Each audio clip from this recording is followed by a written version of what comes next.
following is a special presentation of ABC Sports.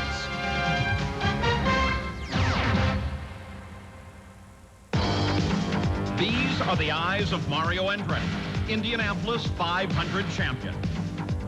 Your eyes may see 33 race cars roaring around the Speedway every Memorial Day weekend. But these eyes have seen and lived the race for the past 4 decades. When these eyes were 25 years young, they were wide and probing as they saw for the first time the Speedway history and tradition. The first time on the track, the rookie test, then the Speedway's 49th Indianapolis 500. Today, they'll again see the Speedway's time-honored traditions of fanfare and spectacle. Mario Andretti's eyes have seen the huge crowds that flock to the Speedway each year. Today, they'll scan a crowd of over 500,000 people. The eyes are the windows to the soul. These eyes reveal the very core of a man who has raced in 28 Indy 500s. Here is a man who has won at Daytona, who has been crowned the Formula One champion, and his personal pinnacle, a win at Indy. But that was a quarter of a century ago. Since then, he's won races and championships. But these eyes have too often seen the frustrations of driving the Brickyard. Even Mario's eyes stared in disbelief from within the bizarre wreck at the start at 82. A moment that ignited the fiery Andretti passion. These eyes have followed the march of technology in racing. They first peered out of this car in 1965. He won in this car 4 years later. Today, they'll look out of the cockpit of a racing machine that seems futuristic. With technology, Mario's eyes have adapted to the increases in speed, 170 miles an hour at first. Today, 240 miles an hour on the straightaway. These are the wizened eyes of the Andretti patriarch. The apple of his eye is son Michael, who has raced at the front of the pack at Indy, wheel to wheel with Rick Mears in 1991. But it was Mears who won the race, and Michael Andretti has yet to win at Indianapolis. These eyes have winced at the brutal realities of the Speedway's dangers. His own son Jeff, mangled in this horrifying crash. These eyes watching helplessly. And Mario himself has been bitten by this dangerous arena. 1992, this was turn 4, as he saw it. These are the eyes of America's most famous racer. Eyes that have guided Mario Andretti through thrilling days at the Brickyard. They saw the checkered flag of victory in '69. They saw an appeals court overturn his apparent second win 6 months after the race in 1981. Danny Sullivan spun right before these very eyes and then went on to win the race from Mario in 1985. He has driven in the races that were decided by the closest finishes in Indy history. 1982, Gordon Johncock and Rick Mears separated at the finish by the blink of an eye. And 2 years ago, Al Unser Jr. and Scott Goodyear, less than a car length apart. Today, these eyes will peer out of a visor in Indianapolis for the final time. Next year and beyond, the race will be run without Mario Andretti in one of the 33 cars.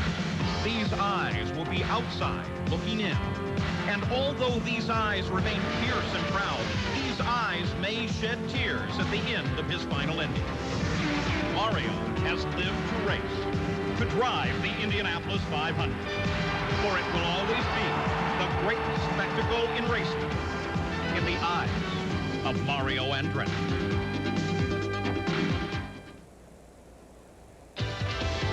Live from the world's greatest race course, the Indianapolis Motor Speedway, ABC Sports presents the 78th running of the Indianapolis 500-mile race.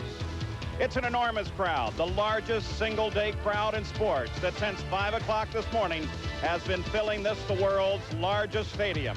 The track is alive with fanfare and festival. But back in the garage area, there is a quiet before the storm.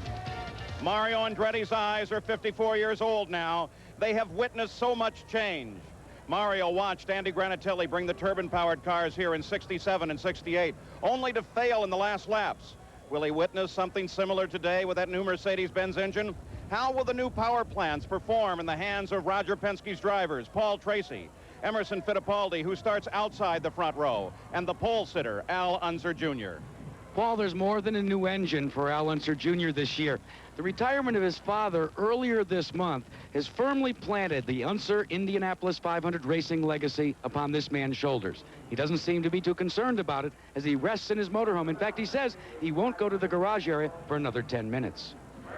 Since the first Indy 500 back in 1911, 599 men and 2 women have driven the race.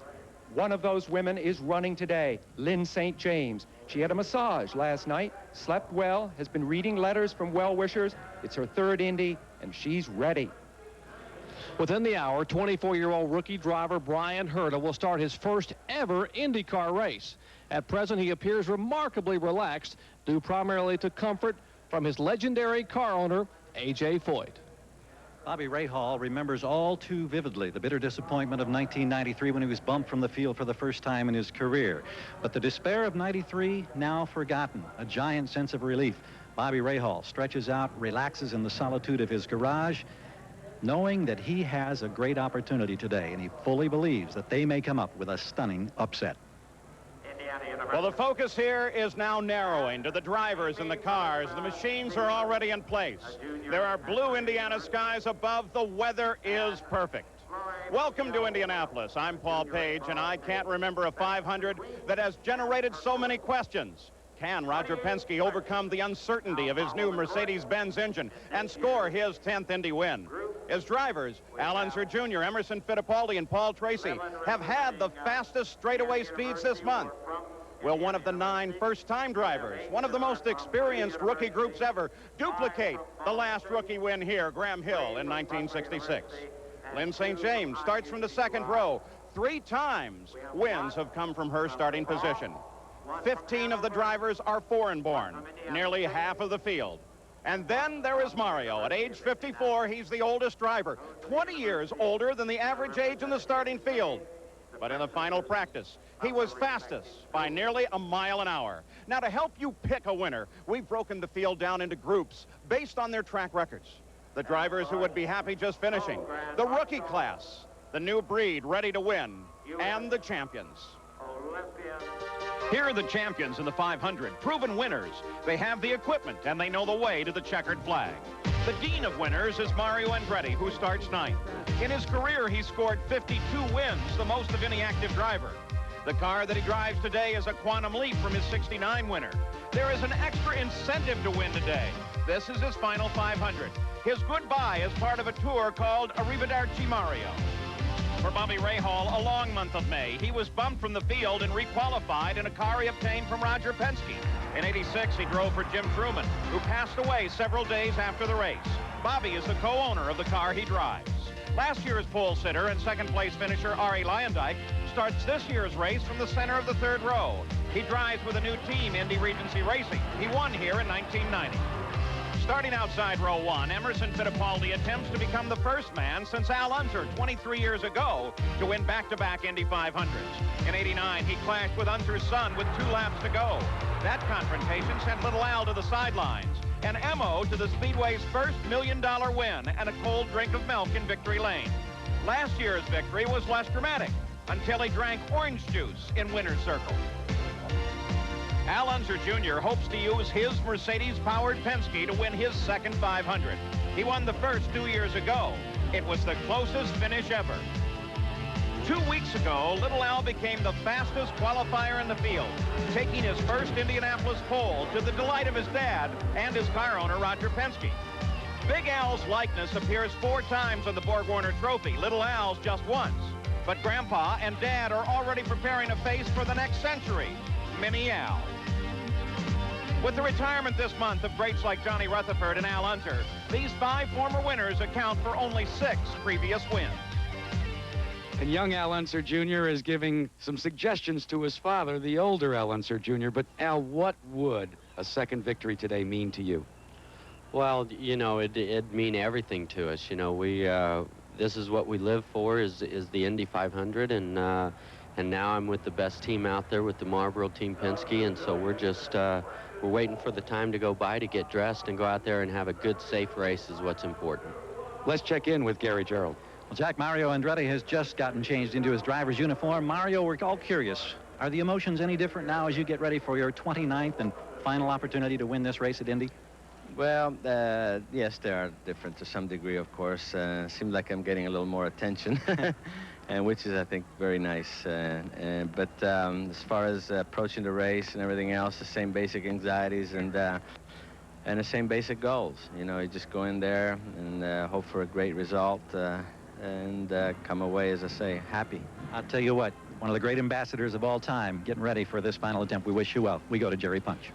Emerson Fittipaldi, given the torque and straightaway speed of the Mercedes engine, along with the warm climate, are you concerned at all about tire wear? Well, I think the tire wear is going to be a concern for everybody. But, I mean, we've done a lot of miles, a lot of testing. I'm really confident. The weather's nice. I mean, it's a beautiful day today. Confident, Emerson Fittipaldi. Paul? Out on the straightaway, celebrities now being introduced. The engines will start in just over 39 minutes. Jason Bateman from the Hogan family.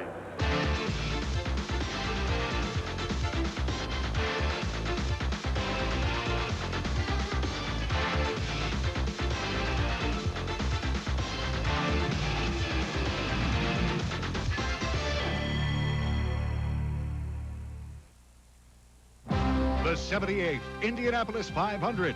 This ABC Sports exclusive, brought to you by Ford and your Ford dealer. Have you driven a Ford lately? Valvoline. People who know use Valvoline. Cold filtered Miller Genuine Draft. Get out of the old, get into the cold. And A1 steak sauce. A1. It's how steak is done. We're back live at Indianapolis, where Roger Penske is the winningest owner in Speedway history. He has a reputation for bold, successful moves. Much of the news this month has been the introduction of new Mercedes-Benz engine by Roger Penske. Sam Posey is at the Penske garage. Well, Paul, the Mercedes stirred controversy because it was built to different rules than most of the other engines in this race. These rules, on the books since 1992, were written to encourage engines similar to those in passenger cars. Now, this engine is completely legal, but it is not intended for passenger cars. It is intended for this race only. Now, other engines have been built to these rules, including one that holds the track record here, but they have been chronically unreliable, had a tough time finishing the race. Now, Roger Penske, your team has won 8 of the last 15 Indy 500s. Your cars have been running very well with your regular Ilmore engines. Why go to the trouble and the risk of a special engine for this race? Well, I think, Sam, when we looked at the track last year and the change in configuration, that we took the warm-up lane out where people could run below the line in order to make speed through the corners. You need torque in this race to pass on the straightaways. We had long lines. They've closed the pits, so the racing strategy is different, and we think that the new Mercedes-Benz engine will give us that advantage on race day. Why develop the engine and test it in complete secrecy? You really put one over on the racing establishment. Well, when you're competing in the biggest race in the world, you don't give your competition your drawings of what you're going to do. Well, good luck to you today. Back to you, Paul. Roger represents experience here. He knows the secrets of an Indy win. To a brand new driver, though, Indy is intimidating. Let's continue our look at the field. While they're called rookies here, the new drivers are veterans and champions from other series. Mauricio Gugelmin is a 5-year veteran of Formula One. At home in Brazil, he is a TV commercial star advertising poultry, a product he not only sells, but can cook skillfully with a little pasta. Brian Till brings a degree from Baylor University and Indy Lights experience to his first 500. He'll try and make his mark in a year-old car. Dennis Vitolo makes his first Indy 500 start after racing in the series for over 6 years. He and his wife Corinne mortgaged all they own so Dennis can race. To the inside of Vitolo in the 14th position sits his teammate Hideshi Matsuda. Last year, Matsuda was at his first Indy, not as a driver, but a pit announcer for Japanese television. Adrian Fernandez is driving for the same Rick Gallis team that orchestrated the 1992 victory. Mexico's Fernandez starts in one of the new Renard chassis. Scott Sharp, the 2-time Trans Am champion, is making his second start on an oval track. A successful qualifying effort here was rewarded with a 3-year contract signed at the end of the run. Brazilian Marco Greco was more than happy to pose for the official pictures as the last man to make the field of 33, the 6th qualifier for owner Dick Simon. Slowest rookie qualifier, Brian Herta, driving for A.J. Foyt, had to endure a nail-biting final day of qualifying in order to secure his 22nd starting position. Brian is accustomed to winning. He's the reigning Indy Lights champion. Starting from inside the second row, the fastest rookie qualifier ever, Jacques Villeneuve, holds the best starting position for a rookie since Theo Bobby sat on the pole in 1983. There are 9 rookies in the field, not the largest group by far. In 1919, there were 19. Not only is Jacques Villeneuve the fastest rookie in the field, he is the youngest driver in the field. And we're wondering now, for your first Indy 500, what are your expectations? Well, hopefully we'll be in the top 10. I'm very confident in the team. They did a great job the whole month, and I know they're there to win and they're ready to win. I'm a rookie still, and the only rookie in the whole team, so I got to be realistic and just take it easy and finish the race. Another famed second-generation driver about to try it here at Indy, Paul. Here is Scott Sharp, one of the rookies, getting his first glimpse of this giant crowd as he walks out into the pit area. And then Robbie Gordon, who was a rookie here last year, and he took the lead of the race at one point. His background is off-road racing, much like 4-time winner Rick Mears, who won his first race in his second start.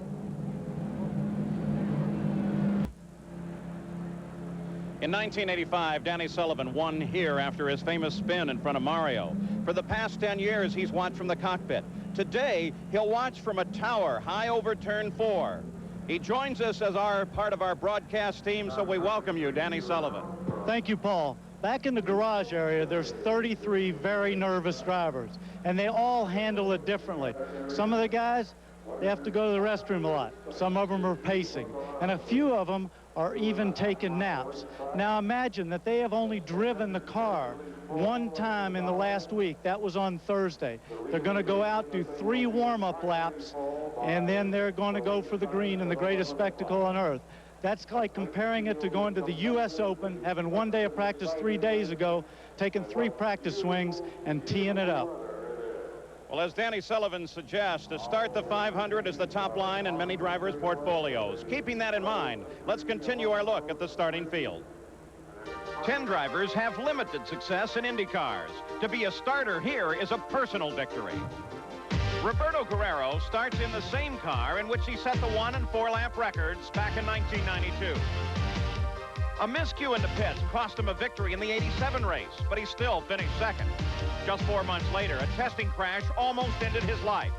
He never got a chance to show what this car was capable of in 92, with cold weather conditions contributing to a pace lap accident that ended his day. Mike Robb starts from the 31st position. He hopes this unfamiliar chassis he has tested for less than a week leads to the same success as those more familiar ones he drove early in his career. John Paul Jr. missed last year's race. He won a 500-mile IndyCar race at Michigan in '83 in a close finish over Rick Mears. Scott Brayton has the second highest number of Indy 500 starts among active drivers with 12. The former 1-lap record holder has spent years developing the Buick engine that powers his car. Hiro Matsushita starts his third Indy 500 from the outside of row 6 in a Lola Ford Cosworth. But he is lucky to be starting at all after surviving this terrible crash at Phoenix. Even though his car was cut in half, Hiro walked away with a dislocated shoulder. To Hiro's left on the inside of row 6, 1992's fastest rookie qualifier, Jimmy Vasser. He drives a Renard Ford, a far cry from the car he started in at age 6, 22 years ago. Stan Fox qualified for the inside of row 5 in this car after it was delayed in construction, and he was only able to take 4 practice laps before qualifying. Fox is one of the few drivers who made it to Indy by running in the sprints and midgets, sometimes with spectacular results. Starting his 7th consecutive 500 from outside the 4th row, German-born Dominic Dobson stands a good chance to improve on his best finish of 12th from '92. Former front row starter Eddie Cheever is in the middle of row 4 today in a car in which he practiced at over 231 miles an hour in testing here last November. Lynn St. James will make her 3rd Indianapolis start from the outside of row 2. Lynn has earned her way to the front of the Indy grid by perseverance as a driver and by surviving crashes such as this in IMSA GTP at Riverside in 1986. The accident was frightening, but Lynn was not injured in the fire. Her debut at Indy was 1992 when she was named Rookie of the Year. But the highlight of her racing career was this qualifying run 2 weeks ago that put Lynn in the field ahead of Nigel Mansell, Mario Andretti, and Bobby Rahal in another one of Dick Simon's 6 entries. These 10 aspiring drivers account for 48 Indy 500 starts, 2 second places, but no wins. Lynn St. James, earlier this month, you turned heads around the world with your impressive qualifying performance to start outside of row 2. Realistically now, what are your expectations here today? I just want us to have a really good, clean, safe race. I want to have the best race of my life, and may the best team win. May the best team be there. I hope we're there, but I just want it to be safe and clean, and I want to do everything I can do. As it says on the uniform, she does indeed epitomize the spirit of the American woman. Jack? Jerry, a man is getting a thrill of a lifetime this morning in the garage area. Tim Allen, the star of the ABC hit comedy Home Improvement, finally getting to sit in a race car. Tim, why do you come to Indianapolis? The food. The food here, that trickle-down chili is great. What do you think I come here to Indianapolis? What kind of idiot are you anyway? You're sweating, aren't you? You're awfully nervous, aren't you? There are people yelling at you in the booth, get him in and get him out. That's all we got to do, huh? I came here because there's a big golf match today. So I thought I'd drive over here. I bought this car. This is a Sears catalog car. If you can get anything in the Sears catalog and you build it yourself, Al and I put this together. Well, actually, Al did it. But we're going to be, we're 34th, waiting for Nige to bow out. I made him tuna fish this morning, though. Left the mayonnaise out a little too long, so we're expecting any minute now. Boy, he'll be darting back and forth between here and the pits. Gee, Tim, we'd like to talk to you a little bit longer, but you've gone over time, so let's go back to the tower. I think he knows you very well, Jackaroot. 25 minutes now until the start of the engines as Ari Lyondike waves to the crowd. The Miller Pit Stop Competition, presented by Miller Genuine Draft. One of the most exciting events that took place during Indy Week was the Miller Pit Stop Competition. After a series of eliminations, the final 2 crews, representing John Paul Jr. and Jacques Villeneuve, changed 4 tires and performed a simulated fuel hookup. The grand prize was $25,000 in cash and $10,000 in tools, with the runner-up receiving $15,000. Seconds can make a difference in the battle for the checkered flag, and Villeneuve's team was faster by 0.7 of a second to win the 1994 Miller Pit Stop Competition. Downtown Indianapolis from the Goodyear Blimp Spirit. This is the 70th year that Goodyear Blimps have covered the nation's top sporting events. Now, let's continue our look at the starting field. 9 drivers have scored wins in the top levels of racing and are contenders for the 500. They have the speed and the savvy to win. Scott Goodyear will start 33rd for the second time in 3 years because a teammate sacrificed his spot in the field. But the other time it happened, Goodyear drove from 33rd to 2nd in the closest 500 finish in history. Stefan Johansson makes his second Indy 500 start from the outside of row 9. Last year, this Swedish driver was the highest starting rookie and drove a steady race to finish 11th. The young Canadian Paul Tracy will be starting his third 500 for Roger Penske in one of only 3 cars powered by the potent Mercedes-Benz engine. Paul prepares for the racing season by riding through the rough terrain on his mountain bike. But he didn't expect this rough terrain when on the day before pole qualifying, he took a hard shot into the wall. An overnight stay in the hospital cost Tracy a chance at the pole. That's why he starts from the inside of row 9. As a rookie in '83, Teo Fabi qualified on the pole. Today, he starts from the outside of the 8th row, driving for Jim Hall, an owner with 2 previous 500 wins in '78 and in '80. As a rookie last year, Robbie Gordon led the Indy 500. This year, he starts from inside the 7th row and hopes that his ride is much smoother than the long-distance off-road races he's won. Robbie is now the lead driver for the Derek Walker IndyCar team. The nephew of Mario and godson of his car owner, A.J. Foyt, John Andretti makes his 7th 500 start from inside row 4. John is a versatile driver, accustomed to high speed. Last year, he was winning matches in a top-fuel dragster. Last Saturday night, driving car 14, he was involved in this spectacular multi-car accident while racing a stock car at Charlotte Motor Speedway. When today's 500 is over, he'll fly to Charlotte and race another 600 miles. One of Nigel Mansell's few remaining goals in racing is to win the Indy 500. He begins his quest today from inside row 3. Last year, he was named Rookie of the Year and almost won the race. But his lack of experience showed on this restart with 16 laps to go, as he fell to third behind Fittipaldi and Lyondike. But he learns fast, winning 5 other races in the series to take the PPG Cup as series champion. Starting from the inside of row 2, Michael Andretti looks to add to the 337 laps he has led at Indy. Michael missed last year's 500 due to participation in Formula One. But he came back to the Indy cars just as he left, with an aggressive driving style, driving hard, and winning his return to the series in the season opener in Australia.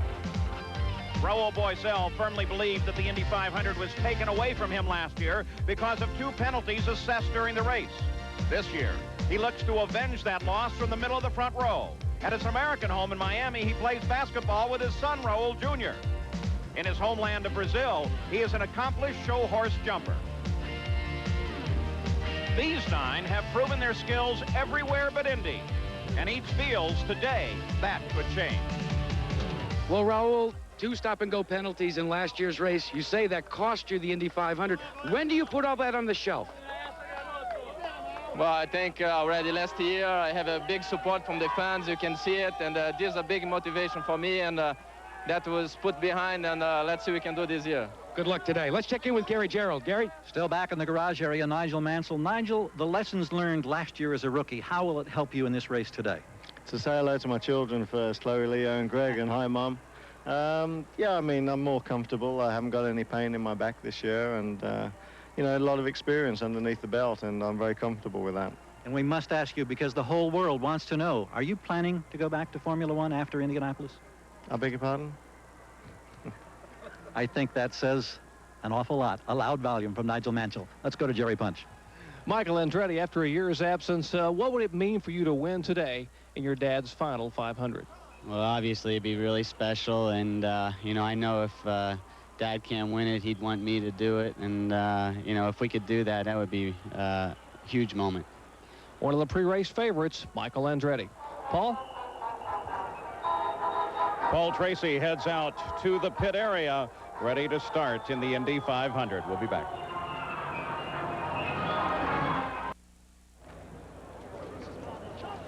Mario Andretti, as he now makes his way from the garage area to his final Indy 500. What incredible memories and thoughts must be going through this man's mind here today. Been 25 years, a quarter of a century since his last win.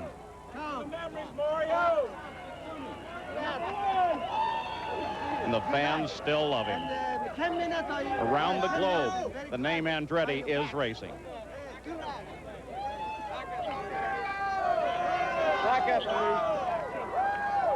Now, Bobby Unser this year will be watching from a position over the corporate suites at Turn 2. A great view of Turn 2 and the backstretch. Bobby, what about Mario Andretti? Can he win it? Paul, he's always capable of winning, and he certainly is deserving another one.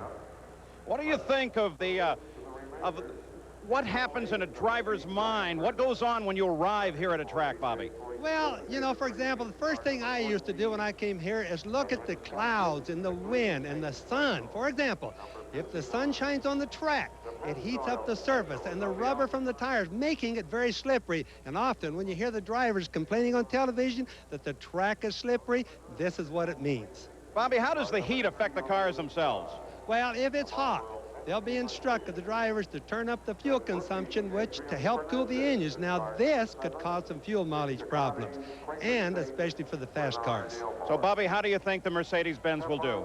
Well, remember one thing, Paul. The Mercedes engines have never been tested in a race or at temperatures as hot as we think it's going to be today. Also, because of their added horsepower, they're going to be a little bit harder on the tires. But without these problems, I think they're going to be untouchable. And remember, this is still the toughest 500 miles in racing, so anything can happen. All right, Bobby Unser. Mario is now joined by his son Michael as they move out from the alleyway back to the garages and is in the pit area. And there is Al Unser Jr. The best start he's ever had here has been 5th. He's won once, and today he starts on the pole. The clock continues to count as Bobby Rahal waits to get back in the 500. It's just over 12 minutes until the engines start. Robbie Gordon is ready. David Letterman never misses an Indianapolis 500. In fact, he's close friends with Bobby and Debbie Rahal. The drivers are beginning to get in their cars, and a man who knows what they're going through is Danny Sullivan. Danny? Jack, this is one of the most critical times for the drivers. They have to shut out the well-wishers, the family, the fans, and the sponsors. And they've got to reacquaint themselves with the cockpit. This is a time when they got to shut all that you see behind me out of there. And for 9 rookies, that is very difficult because this scene they have never experienced before. Jack? There's less than 10 minutes before the field of 33 here come to life. You can feel the anticipation as a crowd of over 500,000 assemble to wish these 33 fastest men in the world, as we look at Mario Andretti, the view that he will have for the final time inside a race car here at the Indianapolis Motor Speedway. Who would have thought back in 1969 that he would come into his retirement year with only 1 victory at the Brickyard? The huge crowd is seen from the Goodyear blimp circling the 2.5-mile facility as we prepare for the festivities. Michael Andretti coming back from Formula One. Emerson Fittipaldi, the defending champion of this Indianapolis 500. Will he be able to score back-to-back victories today? Mercedes power plant beneath that Team Penske automobile. He finds himself on the outside of that row. Florence Henderson, a veteran of TV, film, and Broadway, prepares for her rendition of the national anthem. Let's go to the public address system. Ladies and gentlemen, presenting the golden voice of Florence Henderson. She joins the Purdue All-American Band. The presentation of colors as we salute the United States of America with our national anthem.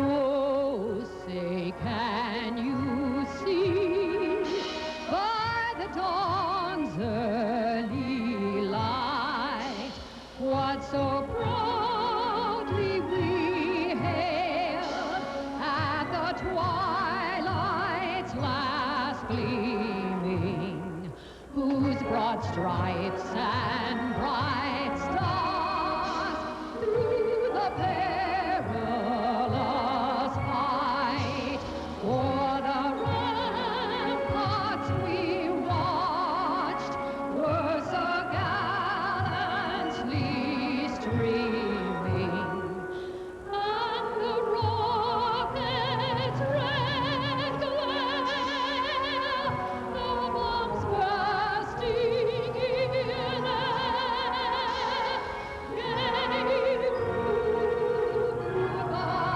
night that our flag was still there. Oh, say does that star-spangled banner wave o'er the land of the free and the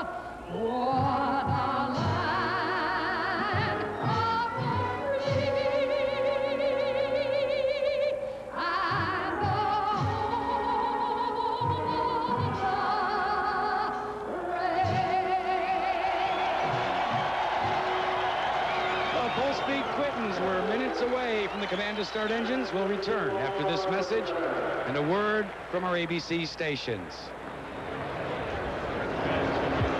Live in Indianapolis. On this, the Memorial Day weekend, the Indianapolis Motor Speedway pauses in its formal ceremonies before the start of the engines to honor those who have sacrificed their lives in the defense of the United States in war. Sport.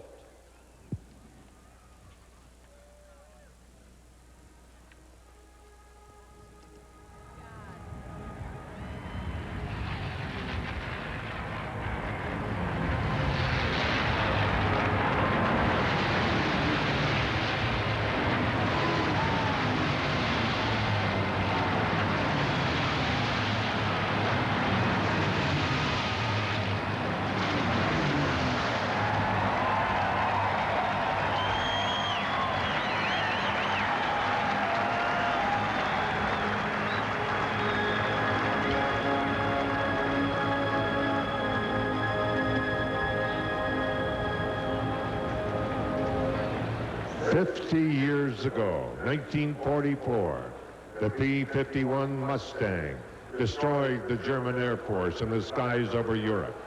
The formation you just saw, P-51s, led by General Chuck Yeager, who shot down 13 German aircraft in 1944, 5 during one mission. General Yeager, no stranger to the Speedway. He's driven the pace car in 1986 and 88. He was the first pilot to fly faster than the sound in the Bell X-1 in 1947. Flying with General Yeager, Tom Woods, Paul Romine, and Brad Hood. The P-51s, a salute from them, a reminder of 50 years ago.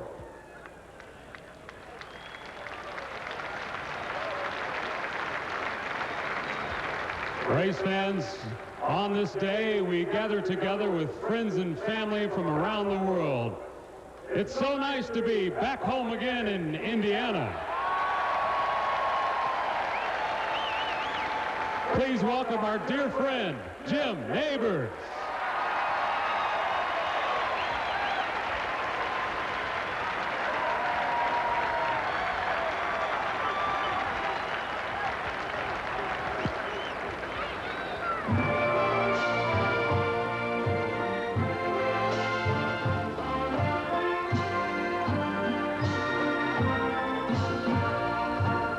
Back home again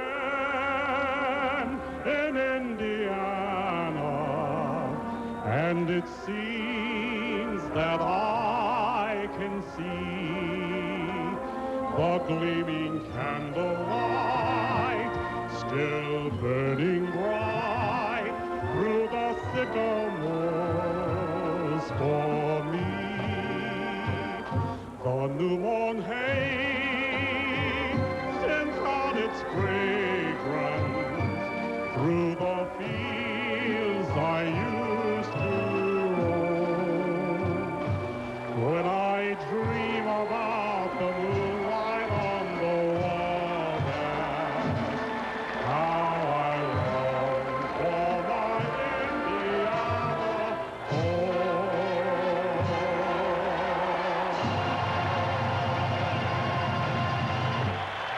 Jim Neighbors. We move control now to the front row, and the voice of Jim Philippi. Ladies and gentlemen, we are at that time of the day for the command that will start the 78th running of this event. And here to give the traditional forewords is Chairman Emeritus of the Indianapolis Motor Speedway Board, Mrs. Mary Fendrick Holman. Ladies and gentlemen, start your engines.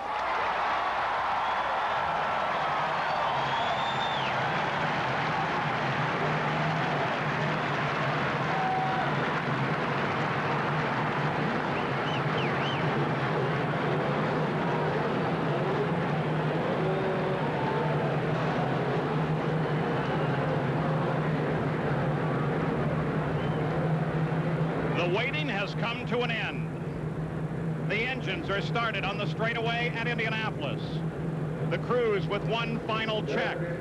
Onboard camera of Robbie Gordon's car. Let's go down. Jerry Punch. A.J. Foyt, what advice have you offered your rookie driver who's about to make his first ever Indy start? Told him watch you start for 4 or 5 laps and we'll race for 400 miles on. If anyone knows how to get the job done here at Indy, it is A.J. Foyt. Paul? A.J. will be driving one of the parade cars here today. The pace car itself will be driven by the great Parnelli Jones. Here's the onboard camera on the nose of Bobby Rahall's car. How do you like that? Now here's Gary Gerald. A 4-time Indy 500 winner, Rick Mears, this field about ready to move. Your concerns about the reliability of this new power plant to go 500 miles? Well, the Mercedes has been running very well all month. You know, we knock on wood, we're keeping our fingers crossed that we can get the full 500 miles in. We've made it with some test motors, so, you know, hopefully these will make it. And We just need to run all day, work the traffic, and spend the first half getting to the second half, and then we'll see. We still miss you not being out there on the racetrack, Ray. Thank you very much. All right, let's go to Jack.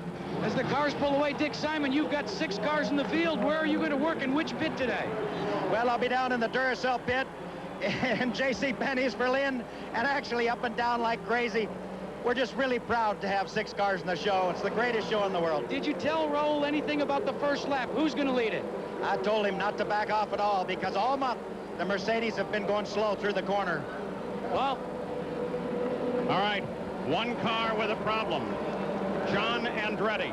They have not yet started that car, despite the fact the rest of the field has pulled away. And now they'll push the car. Yep, there he goes. They got him started. Raul Boisel, as he pulls forward on the line. 500 miles, 200 laps, the race record held by Arie Luyendyk as we look at the Valvoline race analysis. The first fuel stop expected, barring yellows, at 25 laps.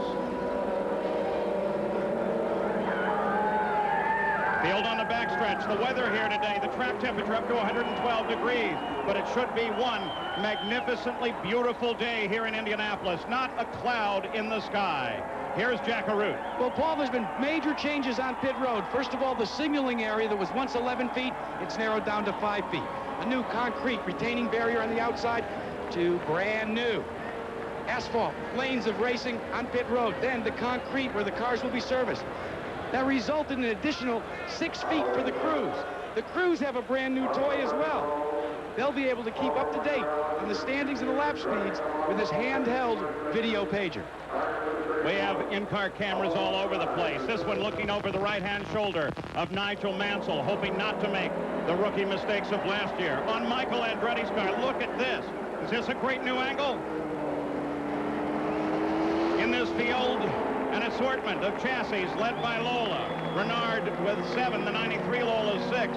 Those 94 Penske's are something to keep an eye on. And then what about the engines in the field? Dominated by the Ford Cosworth XV, 7 Ilmor Indy V8s, and of course those 3 Mercedes-Benz that will be the focus of everyone. Let's go to Gary.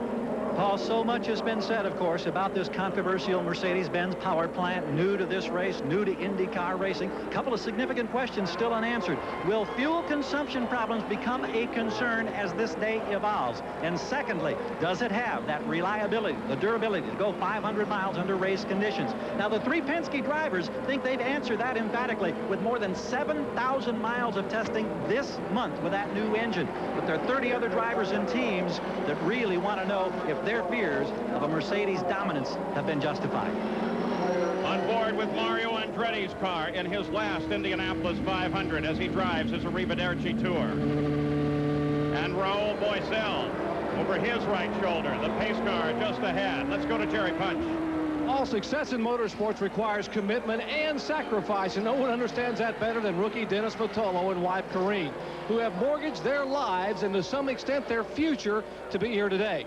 Following withdrawal of their primary sponsor, they emptied their savings accounts and leveraged all assets to fulfill their financial obligations to car owner Dick Simon. So for the Vitolos, literally everything rides on their performance here today. Paul? All right, let's take a look at the 11 rows of 3, the front row. Al Unser Jr., Raul Boisel, and defending champion Emerson Fittipaldi. In row 2, rookie Jacques Villeneuve, Michael Andretti, and Lynn St. James, the 3rd row. Nigel Mansell, Arie Luyendyk, and Mario Andretti. As we saw a puff of smoke off of one of the cars. John Andretti had the car in the wrong gear, couldn't roll away. He has now. Eddie Cheever, Dominic Dobson in the 5th row. Stan Fox, Hideki Masuda, and Dennis Vitolo. In row number 6, Jimmy Vasser, rookie Scott Sharp, and Hiro Matsushita. The 7th row, Robbie Gordon, Roberto Guerrero, and rookie Brian Till. In row 8, rookie Brian Herta, Scott Brayton, and Teo Fabi. The 9th row is Paul Tracy, Adrian Fernandez, and Stefan Johansson. The 10th row, former winner Bobby Rahal, rookie Mauricio Gugelmin, and John Paul Jr. And the 11th and final row, Mike Groff, rookie Marco Greco, and Scott Goodyear. Bobby Unser, as we take a look at him, what are you thinking? Well, Paul, from up where I'm standing, I can really see down the cockpits. Nobody of the drivers are waving to the crowd. It's concentration time. They're doing their last-minute adjustments inside, the last shoulder harness adjustment, checking their gauges, warming the oil slow. They're really in concentration right now. You're looking on board the pace car. That, of course, is the great Parnelli Jones, the first man to break the 150-mile-an-hour barrier here at Indianapolis. You look out the rear of that car. Let's go high up over turn 4. Here's Danny Sullivan. Well, let me tell you, this is one of the most nervous times in a driver. You're about to come down and take that green flag. You just don't want to screw up. And some people are thinking about, I got to get a great start, but it's total focus. The crowd, they don't see any of that. Remember, Danny, that last year Raul Boesel streaked into the lead at the start. He's got a score to settle with this race, and he may be prepared to take every chance to stay ahead of those Mercedes. Moments ago, I was in the garage with him, and crew chief Mo Nunn was telling him the wind is in the same direction as when he qualified, and Dick Simon wants him to lead it if he possibly can. The cars are on the backstretch now, beginning to align in their familiar rows of 3. They should go green as they come off the 4th and final turn. An empty track behind the pace car as it accelerates. Al Unser Jr. controls the field. A very slow pace at this point. In a few seconds, it will quicken. We hope for a fast start. We pray for a safe start here at Indianapolis. Paul, I think he's bringing it down slow to get that pace car out of the way, and then he'll gradually build up as they are now. The crowd is going crazy. They're picking up the pace. Little Al picks up the pace. Raul Boesel drops back just a bit as the field flows toward the green flag now off the 4th and final corner. Dwayne Sweeney has the flag, and the green flag is out. Oh, look at that start. He gave him the green just as they passed underneath. And Little Al jumps to the lead. Aerial bombs fire off over the top of the track to indicate the start of this great race. Bobby, I couldn't believe that start. They were totally out of line. I could not believe that he gave that as a green start. Danny, USAC was considering stopping it, and then they decided maybe it was halfway decent. They decided 2 cars were up. Boesel didn't just keep up. But as they went through turn 2, everybody was smooth and in good shape. Well, and Boesel's dropped back to about 6th spot. He really got pinched in at the start. I'm sure he's fired up. Al Unser Jr., the first pole sitter to lead the first lap since Rick Mears in 1991. Little Al is in front. He is chased by his teammate, Emerson Fittipaldi. Michael Andretti has moved up and picked up the 3rd position. Then Arie Luyendyk. Then Mario Andretti and Eddie Cheever. They're on the backstretch. This is the Mercedes power that we talked about. They were able to just jump the start and pull away. I reckon they've throttled back a little bit now. No reason to show all their cards right away here in the race. Well, I don't know if Little Al's doing that. He's going pretty good, but Emerson is running very conservative, and I think he's got a little understeer in the car because he's already running down on the rumple strip. Danny, watch for Robbie Gordon of the number 9 Valvoline car. He came through here awfully high, way out of the group.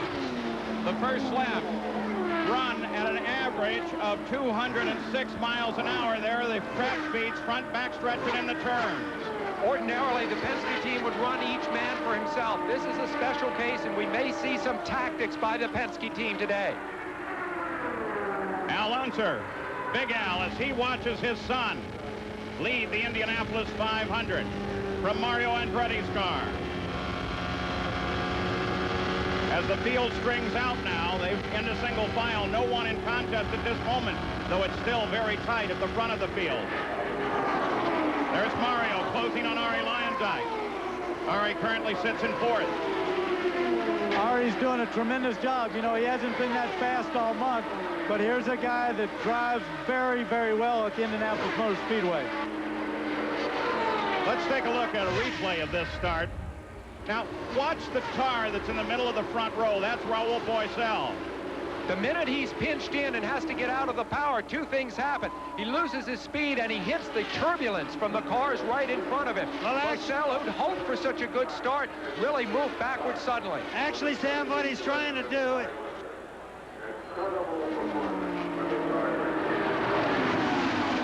Raul Boesel has been talking to his crew over the radio as he drops back to 9th. Jack Arute, what's he saying? He was surprised, Paul, when he made that pass, when he lost that front row position. Dick Simon just told me he keyed the mic, and it was dead silence. That move left Raul Boesel speechless as well. Actually, I think what Boesel was trying to do was to force the 2 Penske drivers to slow down and come back to him. Well, Bobby, down here, they really pinched him. He had nowhere to go but to back out of it and get out of the gas, and they had a nice, steady build-up, and he just lost it. Being in the middle is a little rough sometimes on the start, Danny. That's right. Eddie Cheever, you see going by, picked up 6 spots on lap 1. So he is a man, the reverse of Bosell. He had a great start and is moving fast. We'll keep the laps to go. Up in the upper right-hand corner of the screen as 5 are already into the record book here at Indianapolis, with Al Unser Jr. jumping from the pole and taking the lead and staying there. Eddie Cheever in that bright green car looking very solid as he's carving his way through this field. Paul, Eddie really got something to prove. He was upset about losing his drive a couple of years ago. This is a one-off deal. He's got Buick power, and he really wants to show well here. Danny, I said, what's the problem, Eddie? I mean, you haven't had enough chance to practice this year. He said, actually, I've run more at the Speedway than any other year, so he's ready. So Al Unser Jr. has the lead of this race, and Roger Penske keeps track of him from the pits, as well as his cars of Fittipaldi and Paul Tracy.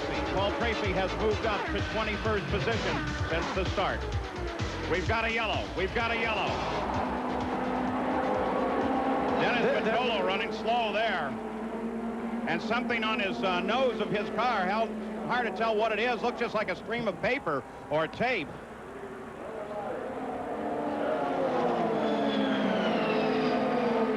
Keep an eye on this car. Bobby Unser, Dennis Vitolo is coming your way. Can you get any idea? I'll take a look at him, Bob, but so far we didn't see anything the lap before.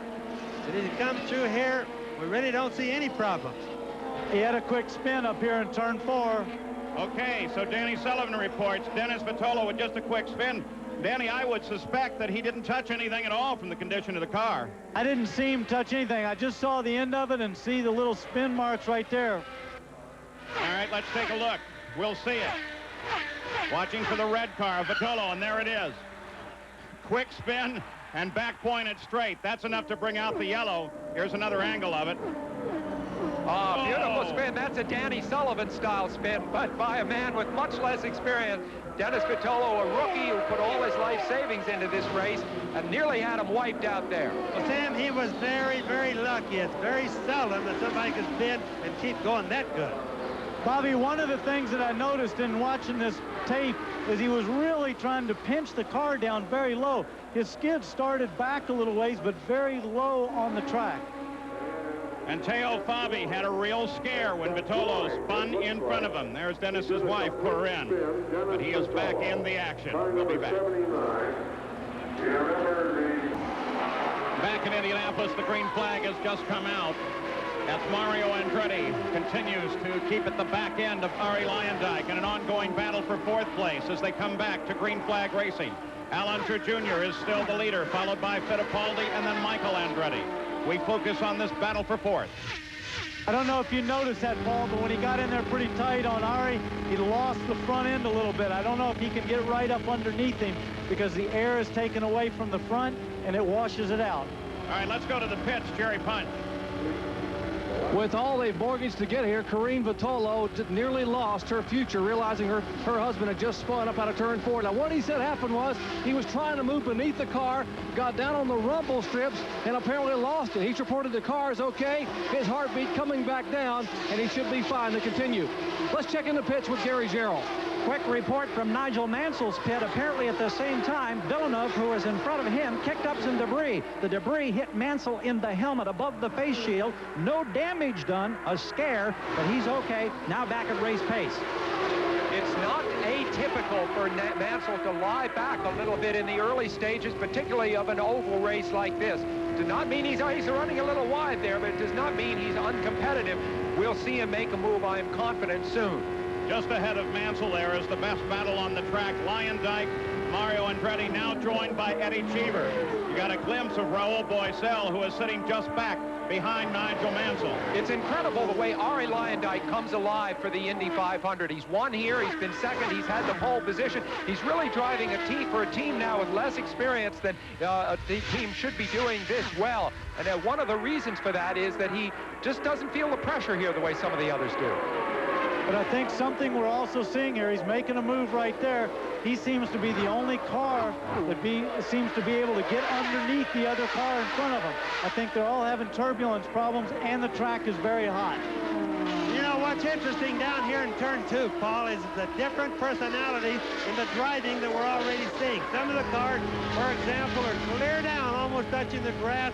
Some of them, for example, like Robbie Gordon, are out in the gray and working a high group. So what this means is we're going to have a wider group today than we've normally had.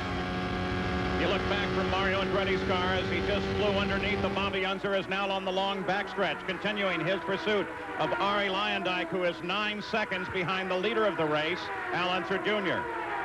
And Little Al is now starting to get into his lap traffic. He's going to lap his first couple of cars, so we're going to see how he does there. So there is Nigel Mansell continuing his pursuit from 7th place. 13 laps are complete, and Al Unser Jr. has led every one of them, including through our first yellow flag. We'll be back. The 78th Indianapolis 500. This ABC Sports exclusive, brought to you by Chevrolet. One car company has won more NASCAR races over the last 10 years. Genuine Chevrolet. Goodyear, #1 in tires. Valvoline, people who know use Valvoline. And cold-filtered Miller Genuine Draft. Get out of the old, get into the cold. We're back at Indianapolis watching Al Unser Jr. as he carves his way through this field now. Already overhauling the back of the field. He's been around Brian Till and Dennis Vitolo. And if what they wanted to do with the Mercedes-Benz engine is run away from the field, he's certainly trying that here. Well, one of the tactical scenarios for Team Penske was to have a rabbit in the race. And look at Little Al. They obviously have chosen Little Al to be that rabbit. But that's surprising because the book on Little Al is he starts the race slow and moves up faster and faster toward the end. So this is the rabbit, but it's not the one that we would have expected. Yeah, but I think one of the important things here is Little Al obviously has a car exactly where he wants it. The car, that's all confidence the way he's driving right now. He can go anywhere he wants, pass high or low. He doesn't care. He's running very within himself.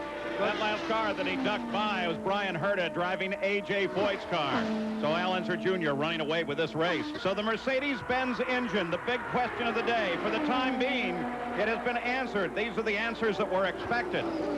But of course it's early in the going, and question marks about whether their tire wear will stand up, whether their transmission, which is new for this race, has never been in a race before, will last the distance, whether some little thing like a belt coming off might cripple them toward the end, who knows. Yellow lights just come on.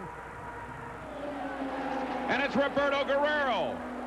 Roberto Guerrero takes a spin, apparently several of them, and catches the wall, our second yellow of the day. Yeah, and I can see the car right from where I am, Paul, although I didn't see all the spin. I saw the end of it, and the car isn't really hurt all that bad. It wasn't that bad a wreck. He's sitting still in the car. He's moving now. He's going to be able to get out, so I'm sure he's in pretty good shape. With 20 laps complete, Robbie Gordon had moved up through the field, and then the yellow light came on. And there is the sign at the pits. Now, here's the rule here. The field must bunch behind the pace car before they open the pits. There's Roberto Guerrero's spin, Sam. Well, the terrific thing is we've now had 2 spins, if you include the Dennis Vitolo one, and nobody hurt. And I think that the configuration of the track as of last year, with the aprons grassed over, it's terrific because the spins keep you away from the wall now. There he is in the center of the screen in the green car, losing it really low on the track, Danny, just the same way Vitolo did. Let's take a look at that first replay once again. We'll do it in slow motion now. Roberto Guerrero. He came off the turn too low, Paul. He was pinching it coming off the turn. And you can see he's going right across the short chute, sliding across, really slowed down the speed a lot. Comes out and bangs the car really very gently. Bobby, do you think that that is partly because of the understeer that they're all experiencing? Yes, what happens is they're pinching it too much coming off. A lot of the guys have been doing this down in turn 2. I saw Lynn St. James almost spin just a little bit ago. Roberto Guerrero's wife watches from the pits. Bobby G has not finished a 500 since 1987 when he finished second. We'll return with more of the 500 after this message and a word from our ABC stations.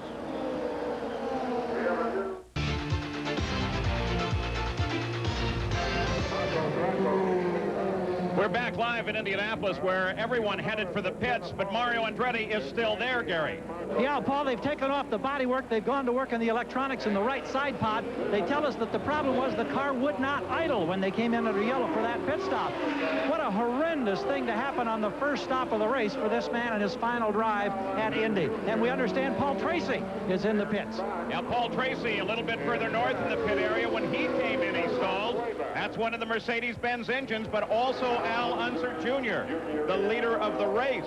When he came in for his stop and started to pull away, this was what happened. Into the stop, the car's down off the jacks.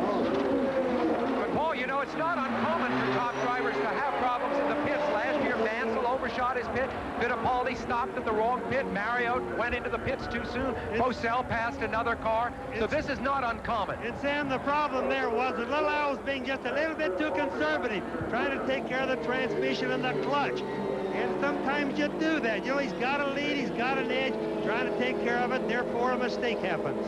Bobby, that was absolutely right. He was just trying to be conservative and not spin the tires, do any damage to the gearbox. All right, let's go to Jack Arute.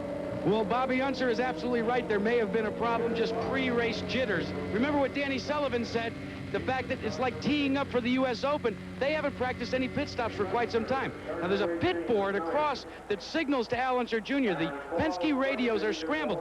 The last time the board went out in front of Al Jr., it said radio out. We'll check on that, but there could be a problem with the radios on Team Penske and Al Jr. Let's go to Jerry Punch. Well, John Barnes, the team manager for Pagan Racing, and Roberto Guerrero. And John, it's not a good beginning for you. What happened out there? Well, the Interstate Batteries car was doing a great job, and Roberto was moving up through traffic easily, and everything was just fine. It looked like he got a little dirty air and down in the corner there and just got away from him. But it was an honor to have a great guy like him drive for us, and we look forward to doing it again. Have you spoken with him since the incident? No, his radio communication on the backside with the suites here is a little bit bad, but he just came by the straightaway and said everything was fine, so before, so it's just one of those things. Let's check in with Gary Gerald. The problems continue for Mario Andretti. They put all the bodywork back on. They thought they'd made the change. They tried to fire the car. It would not respond. We understand that when the accident occurred, traffic slowed down and it got below the low level for RPMs, and the engine just died. They haven't been able to get it fixed thus far. The 78th Indianapolis 500. This ABC Sports exclusive. Brought to you by Molson Ice from Canada, the land where ice was born. The Valvoline Performance Team. Goodyear, #1 in tires. And Cadillac and your Cadillac dealer. Creating a higher standard.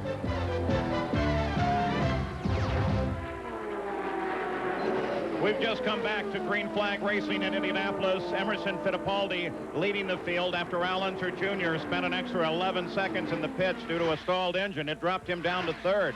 But very quickly on the green flag, this car number 31 moved around Michael Andretti and moved into second place. There's Michael Andretti's onboard camera. Is that terrific or what as he runs in third? And Paul, just so the people know, it looks like the right rear of the car is shaking on this shot, but it isn't. The camera is mounted on the wing, and that's what's doing the vibration. And it's a very minor vibration. Yellow light just flashed on, yellow light. And there's debris everywhere, and cars still trying to avoid one another. Down in turn one. Looks like one of the Dobson's cars, the Pac West machines. Other car down against the wall is difficult. Bobby Unser, do you have glasses on this? One car comes very slowly through this, and all of the equipment is there. There's so much equipment around it, Paul, I really can't see it, and we saw the end of it, but we couldn't see the start of it from here. And one of the cars appears to be Dominic Dobson. That's the right one down on the inside. We'll take a look at some replays, see if we can tell what happened. There's Dobson pinched down tight on the inside. We know he's one of the cars involved. Now remember, one of the problems when you see an accident like this isn't just the two cars that are in the accident, it's all the parts that are flying. The drivers behind are trying to miss all those pieces. They don't know at that speed whether it's big pieces of the car or a race car or little pieces. Well, and also, Bobby, the big thing with those cars behind them is trying to gently go on the brakes, not too hard, so that they don't spin and get involved in the accident.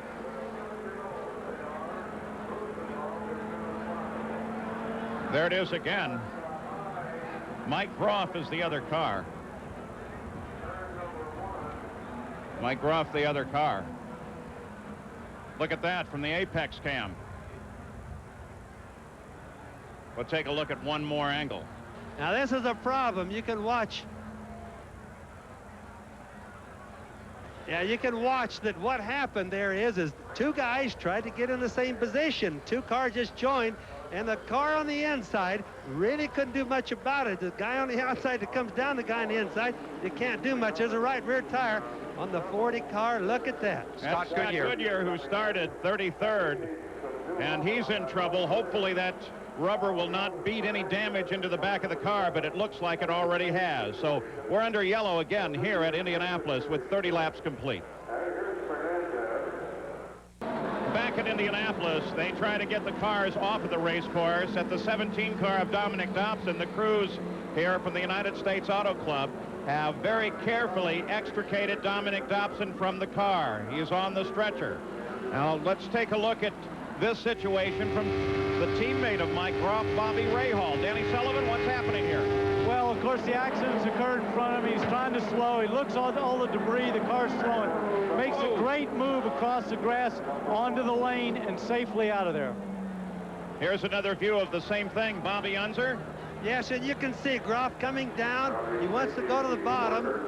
Now, he just went a little too far. Watch the right front and the left rear. Groff's left rear caught. It spins him. Pinched the front end. The car on the left, and watch Groff. He goes and he hits the wall backwards. This is where he's been hurt. That's very solid on these cars. They don't give as much on the back as they do the front, Paul. You know, and it sounded like Bobby Rahal's car took a hit of something heavy. Now watch Rahal coming around, and you see it's that tire. If you hit a tire, you might as well hit a car. That's what everybody's trying to miss. Tires are floating around there just like pebbles. So we're under yellow again at the Indianapolis Motor Speedway. We'll return with more of the Indy 500 after this message and a word from our ABC stations.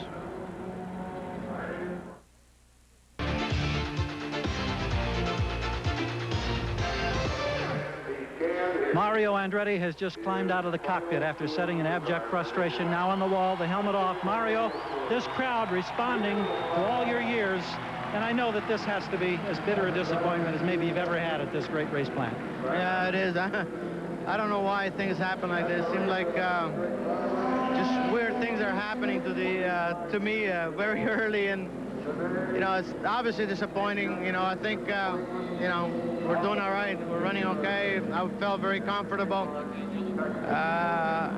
Nothing else I can say, I guess. What happened when you had to slow down after the incident? Then you lost revs altogether?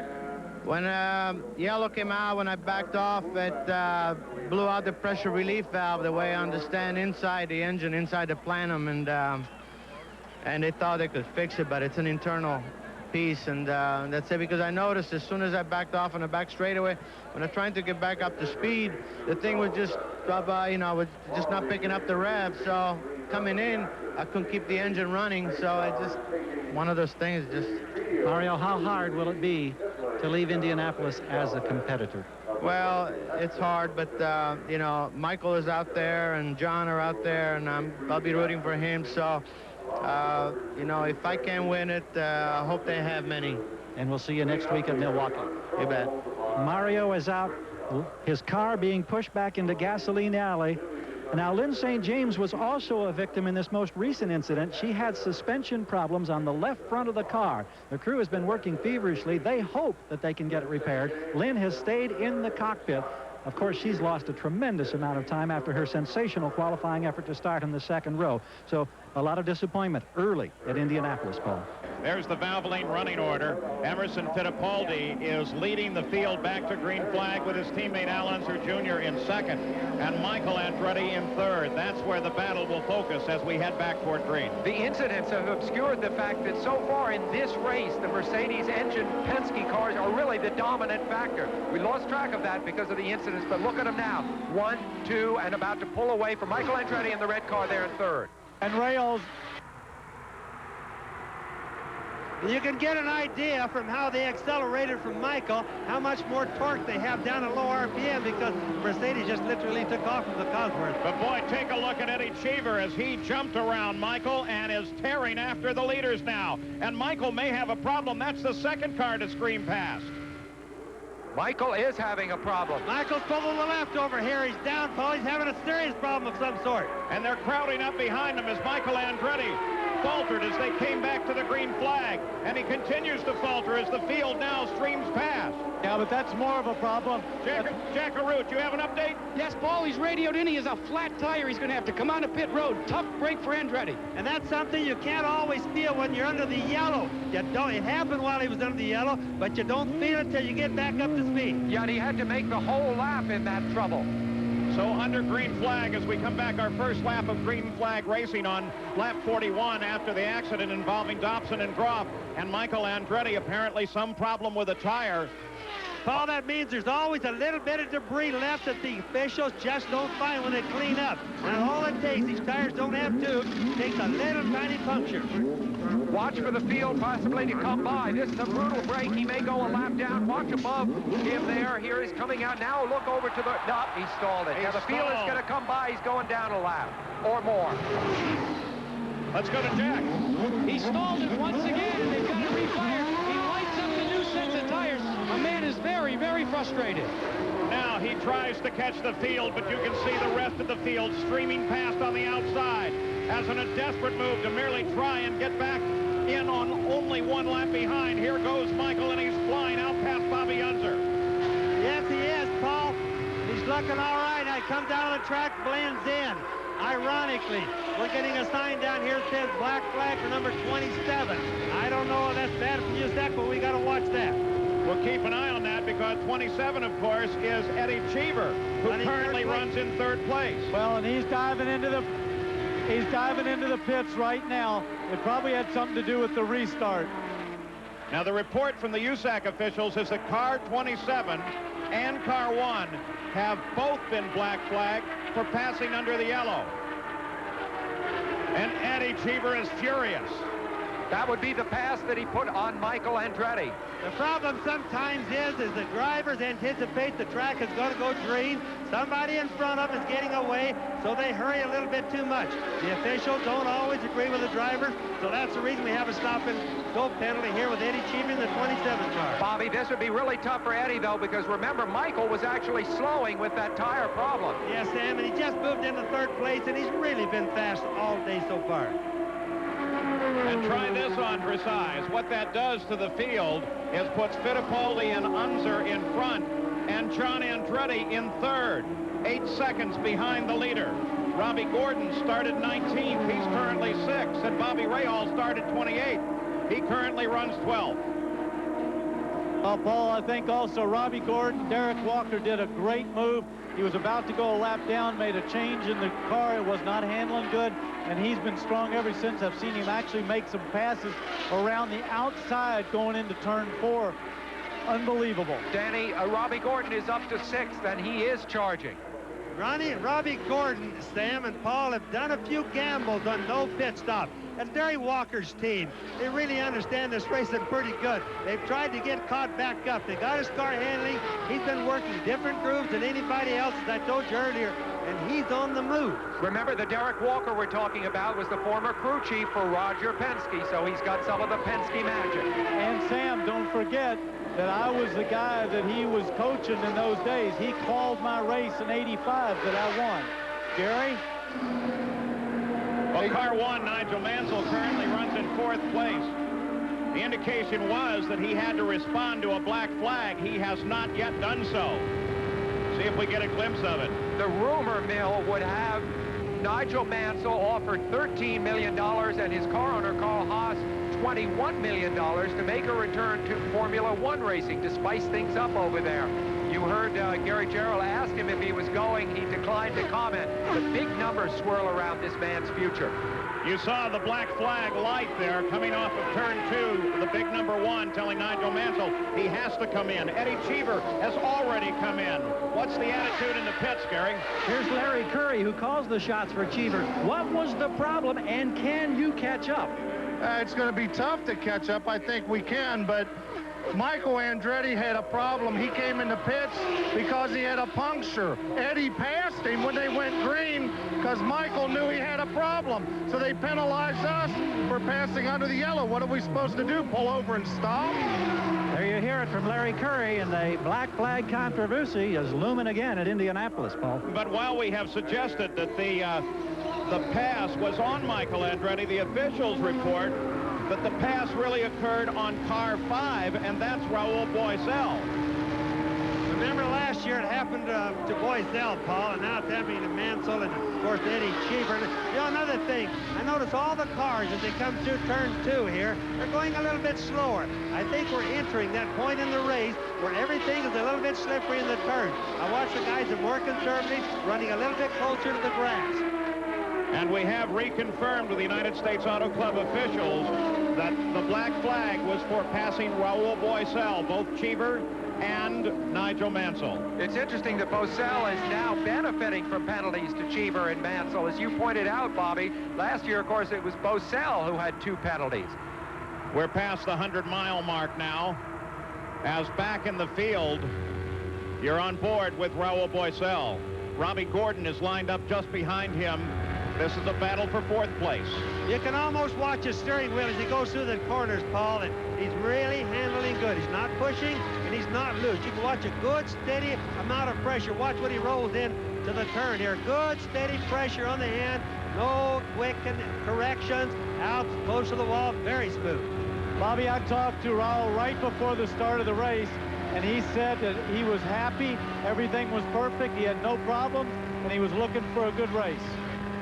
This is terrific from Robbie Gordon's car. Now, look just ahead. There's Raul Boisel just ahead. So we'll track this battle from 5th place on board with Robbie Gordon. Now look at the different groove he's taken. Now he's down, not even to the white line, Paul. He's been high down here in 2 turn all day. He's been trying to make his own groove. Now he's been in the pit adjusting the car, but we can watch him as we go around what he does compared to the rest.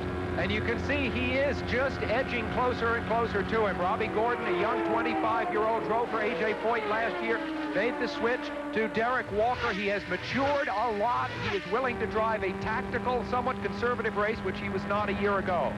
Robbie Gordon on the backstretch. Now, guys, let's just sit and watch and listen to Robbie Gordon as he tries to reel in Boisel.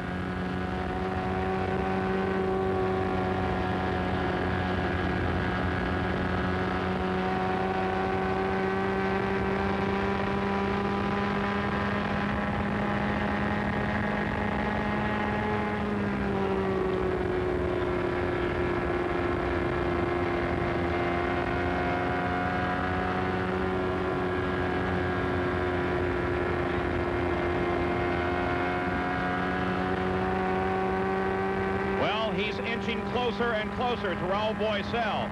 Now, they've changed the way they assess penalties here from last year. Let's watch here as there's some traffic ahead, and both of them have to string through that. Raul Boisel, he goes a little inside, Danny. And look at that. He can go. I've never seen anybody today run around the outside like Robbie is. That is total confidence there. I just started to mention he's got to try to pass him on the outside. Whoa, look at this! Look at this! Unbelievable shot. Unbelievable shot. Into the first turn, they were drag racing. Now we're looking back from Boisel's car.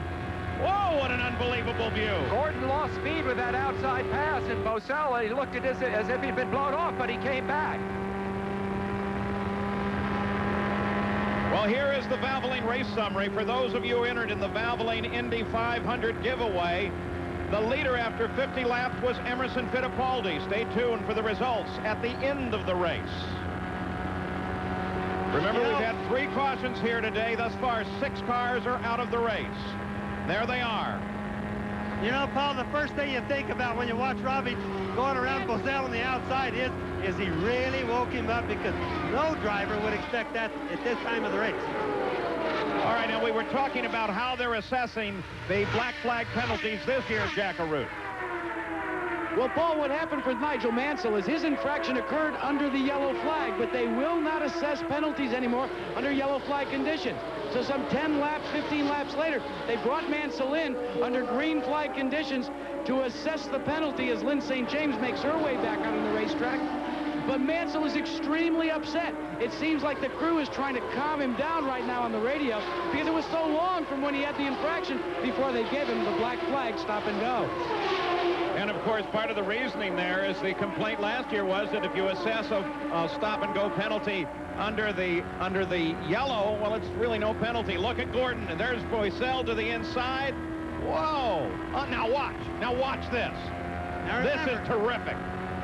Yeah, but what happened was that Bozell was slowed going into the corner, and that's 230 miles an hour. They're almost touching. And Gordon had nowhere to go, Bobby, because there was a car to his right. That's why it was so close. Sam, he was really worried about it. The wall on the right, Boisel on the left. That's a bad position to be in.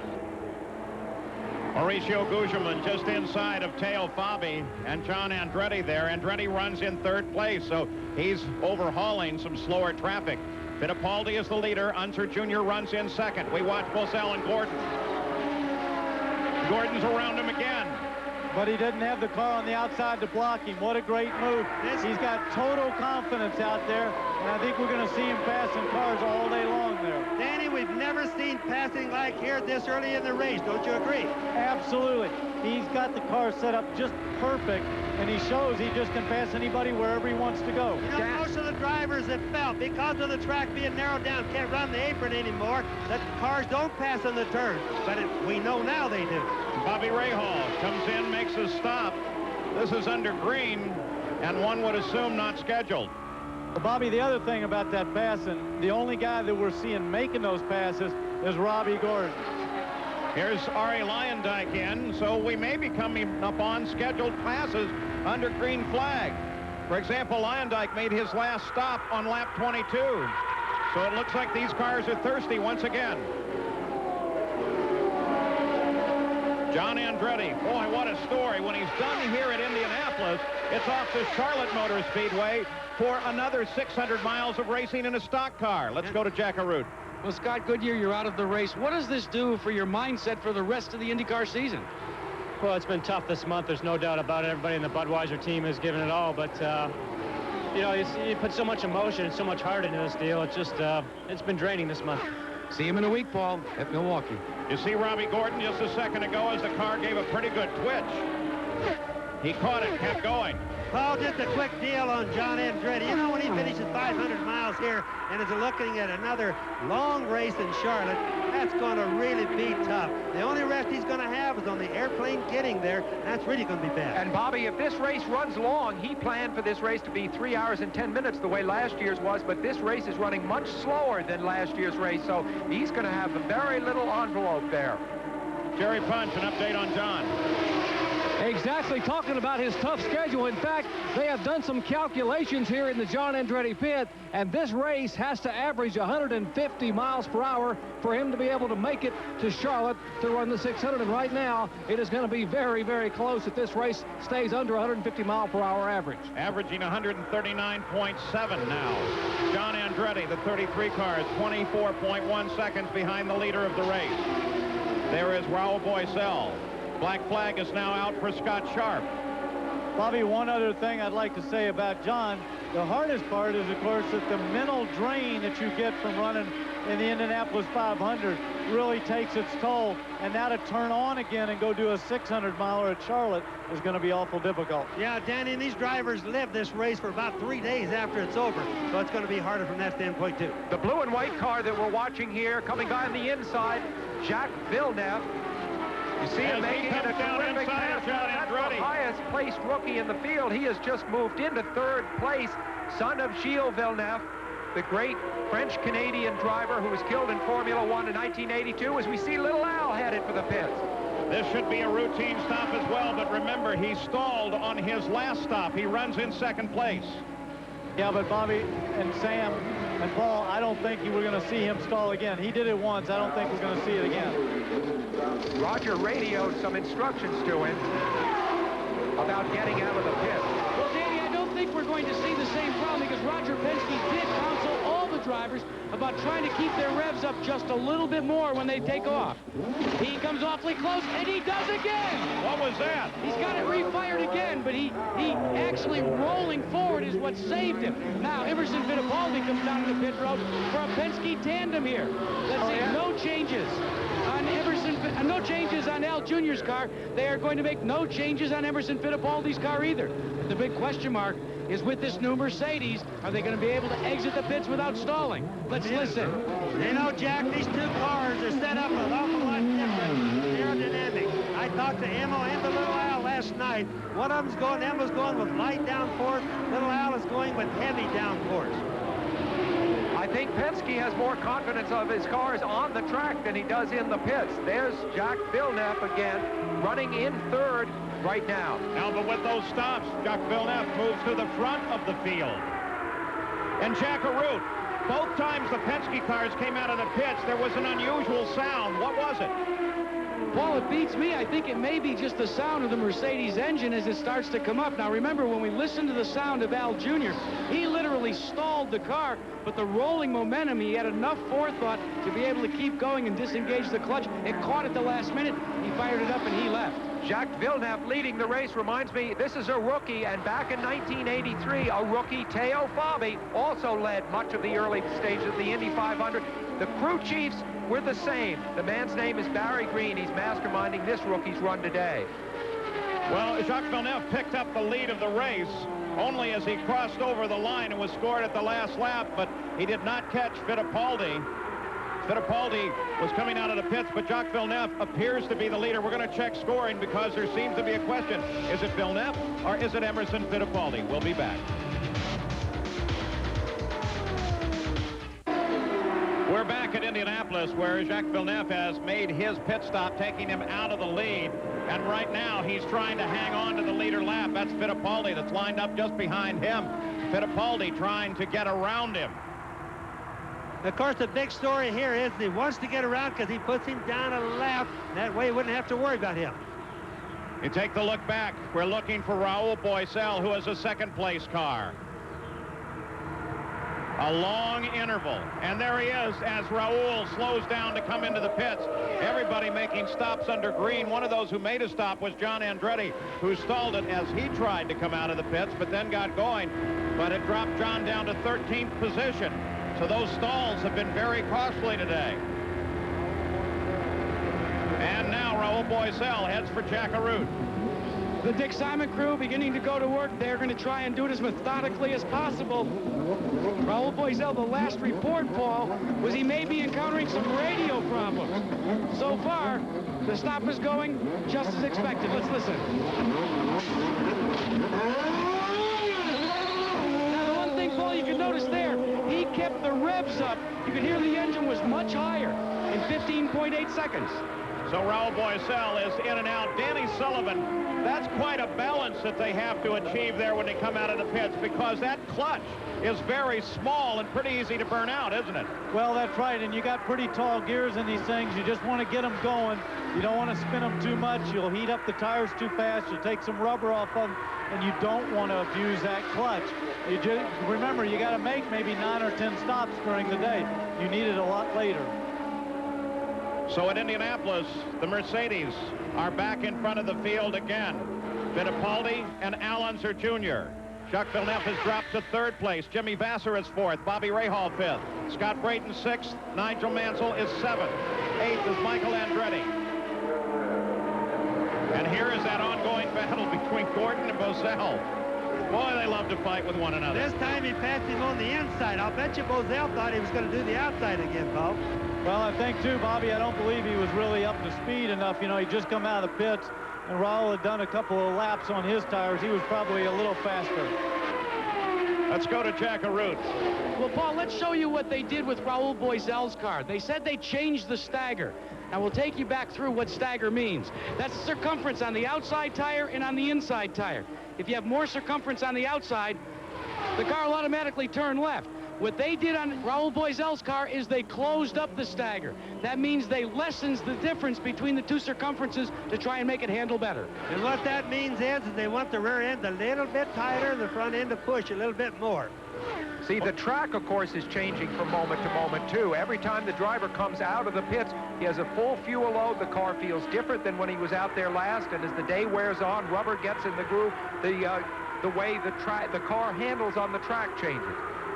Now here's something to consider. This car, Raul Boisel, ran 6 laps, 15 miles longer than the Mercedes between stops. As Bobby Rahal moves around Jimmy Vasser and picks up 4th place. So Rahal working his way steadily toward the front. Paul, he's gone through a lot already today with those accidents happening just in front of him. I'm sure he's very pleased and the thing's going according to plan.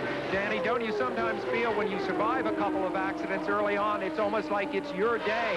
We heard that Bobby Rahal had a strange feeling about this race, that something special and good might happen to him after all the problems he's had in qualifying the last 2 years. Sam, you're absolutely right, especially when you dodged a few bullets like that, made a great move across the grass. Everything's feeling pretty good. And if this guy who's struggled all month long just to get in the show is now running up in the top 5, he's looking good. Gary, down to you. Adrian Fernandez, one of the 9 rookies in this race. Tell us about this day, the conditions, your first experience at Indianapolis. Well, it's just a sad day for us. The Tecate and the Quaker State team with Gallus Racing and all the mechanics have done a great job with the car. The car was working really great, and it was those days, you know, this day was not too mean for us, and I had a blown tire, I think, in one of the accidents. Every accident was happening just right in front of me, and it just happened, and I just couldn't get it to the pits with the tire blown. It just pulled me out and stalled the engine. Well, his first experience, not a pleasant one. We'll see you again next week, Milwaukee. Thank you. Paul? So the Penske cars, Mercedes-Benz powered, run 1st and 2nd, Emerson Fittipaldi, and 14 seconds back, Al Unser Jr. And then the fastest rookie in the field, Jacques Villeneuve, and then Bobby Rahal. We'll return with more of the Indianapolis 500 after this message and a word from our ABC stations.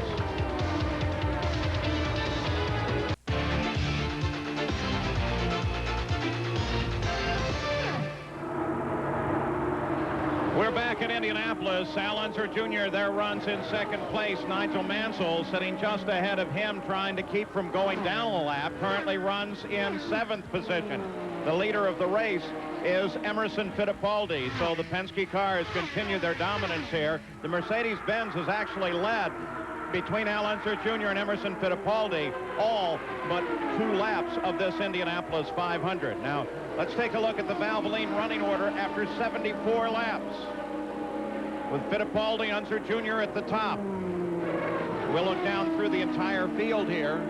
We're averaging 155 miles an hour, so not anywhere near a record, and that's dropping off fairly quickly. One car that just stopped was Michael Andretti. He, of course, is out of sequence as he had to come in after that restart to change tires because he had a tire going flat. The overall race pace is slower this year, Paul, but the speed on the track is faster. Emerson Fittipaldi has been 220 his fastest lap, and his top speed was 244 on the straight. That's fast. Other people that we are tracking, Lynn St. James, of course, spent a long time in the pits and currently runs 26. Let's go down to Jerry Punch. Dominic Dobson, your 7th Indy start was a short one here today. What happened out there? Well, it sure was. It was disappointing because the Pac West Columbia helicopter car was running well. We were poised to get up into the top 10. And I just passed Hideshu Matsuda and was trying to get by Mike Groff. And I think something happened and we just both spun and hit the wall. I don't know if we touched each other or someone said he may have blown a tire. I haven't seen the tape, so I can't honestly say. But it was a short end and a very discouraging way to get put out of the Indy 500. You seem to be okay, but you spoke with Mike Groff inside the hospital? I did speak with Mike. He's okay. He's a little banged up, and I'm sure he's upset, just like I am. But, you know, this is racing, and this track is very difficult to pass on. The groove is narrow, and it's just almost impossible for two cars to go side by side. Good news for Groff and Dobson. Both going to be okay, guys. Gary, what a gentleman Dominic Dobson is. He could easily have laid the blame at the feet of Mike Groff and didn't. He reported his condition instead. That's terrific. And also, one of the things that I like to hear there, and he would have said it, I don't think that they made contact. He said, I couldn't feel it. That means if they did, it was so light. It was very, very light. And that's a good sign, too. That's good guys racing very close together.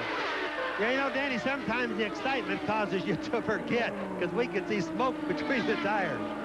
Well, that's true, but was it when they just touched and Groff started to lose or not? But it was a good sign that they both have the respect for each other, and I don't think anybody was trying to do anything wrong there. Let's get an update on Scott Brayton's run now. Here's Gary Gerald. Well, Paul, very quietly, he's been in a pretty impressive run today.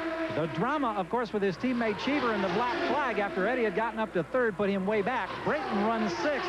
John Menard says the car's working beautifully. They did put a little more wing in it on the last pit stop for a little better bite. Also, we understand that Nigel Mansell's having a bit of difficulty, the boost fluctuating, going up and down. So his woes continue. In fact, Scott Brayton is in the middle of a good little battle to watch.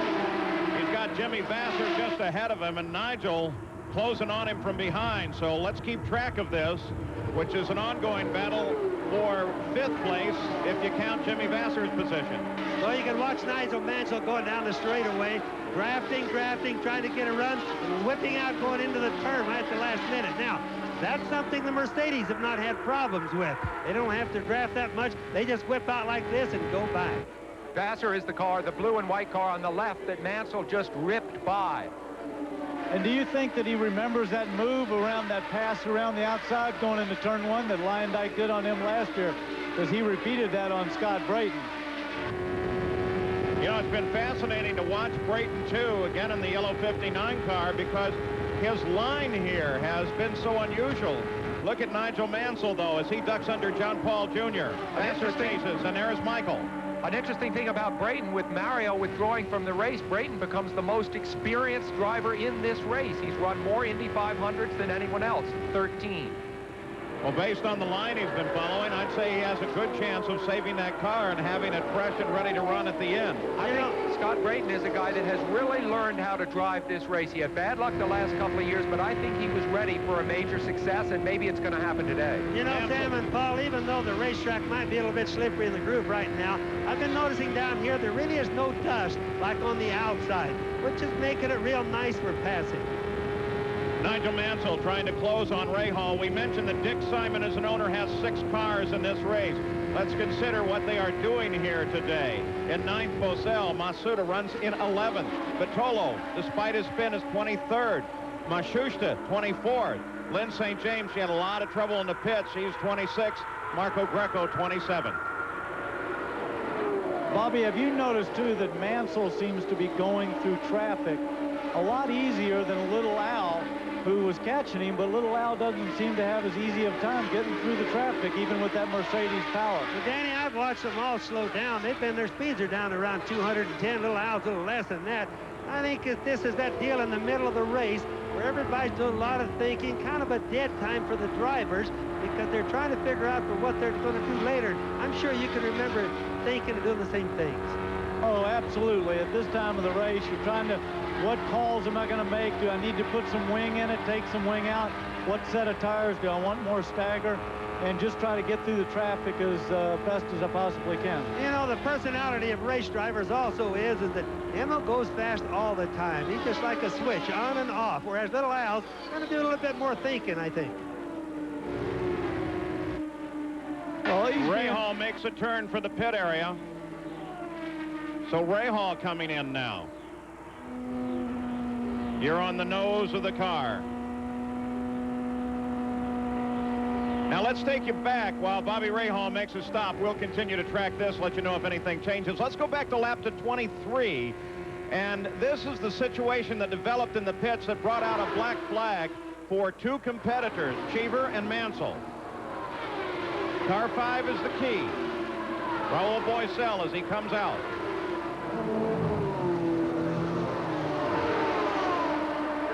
Now you see the blend line just down below the car. There comes Mansell. You can watch him correct with the steering there. The rear wheel that's spinning like that. And there's that. Cheever. So Mansell and Cheever after the blend line. Now what they should have done was gotten back behind Bosell. They didn't do it. And so the black flag came out for both of them. Frustrating for both because Bosell pitted so far to the end of the pits, was barely up to speed when they arrived. They would, both of them have had to brake hard to avoid passing Bosell. Well, they could, but if they had corrected themselves, Sam, they probably wouldn't have made the call. They don't expect you to lock them up, but if they had slowed down, let Bosell go back in front of them, they probably would have not made that call. Once they were on the track, that's an option, correct? On the track or even in the pit lane. Yeah. Well, what kind of a difference would it have made for a guy like Nigel Mansell, who now runs in third? Could he have been the leader of the race as he tries to overhaul Dennis Vitolo here? Not a battle for position. Little Al is now coming into the pits.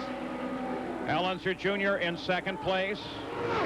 And the big question, Paul, routine, Jack. And the big question is, will he stall it this time? We'll keep you abreast. Waiting for the leader to come in as well, Emerson Fittipaldi.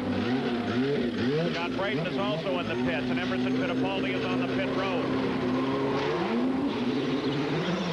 He kept the revs up a lot higher, Paul, and it was 14.8 as Emerson Fittipaldi comes in. Now, neither of the team cars are anticipating making any major changes.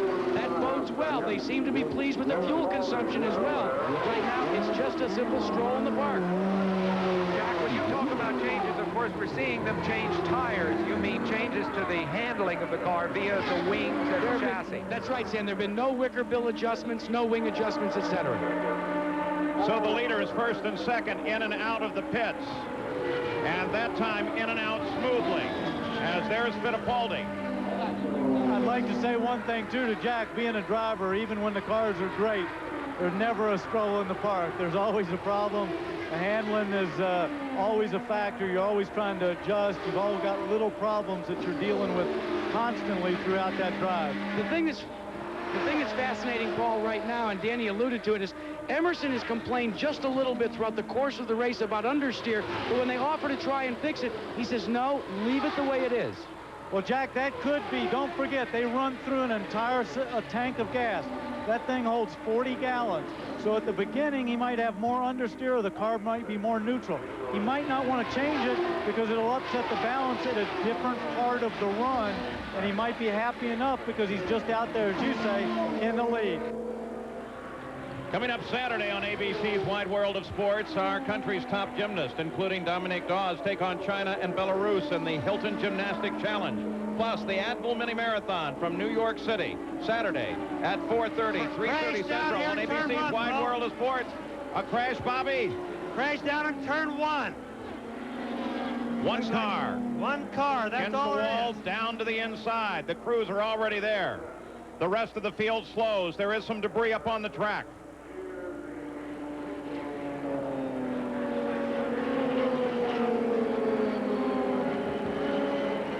Masuda.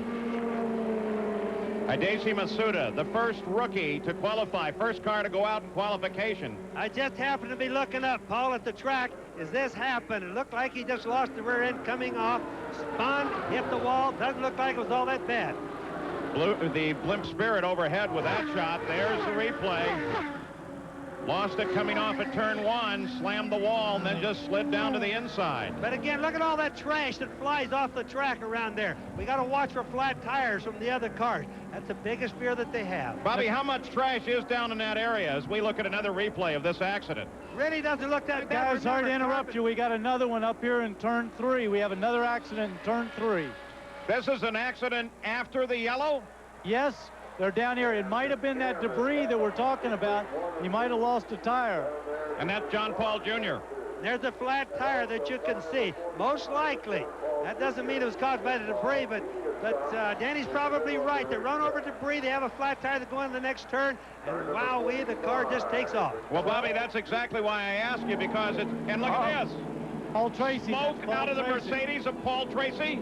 Now, Tracy was back in 13th place. He was not probably positioned to win the race.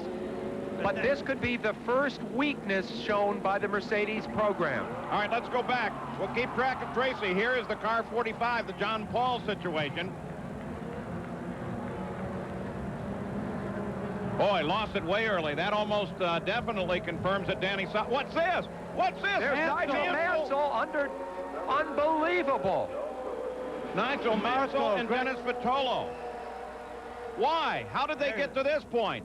An unbelievable After the situation. yellow. What is going? The yellow light's been on for several laps. This is on the pit road. But interesting that Mansell and I think Al Jr. were the first guys through. The accident. Maybe they picked up a puncture too. Yeah. Nigel Mansell decides to get out because there was fire on the back of the car, and remember, this is methanol that's burning, and you can't see it.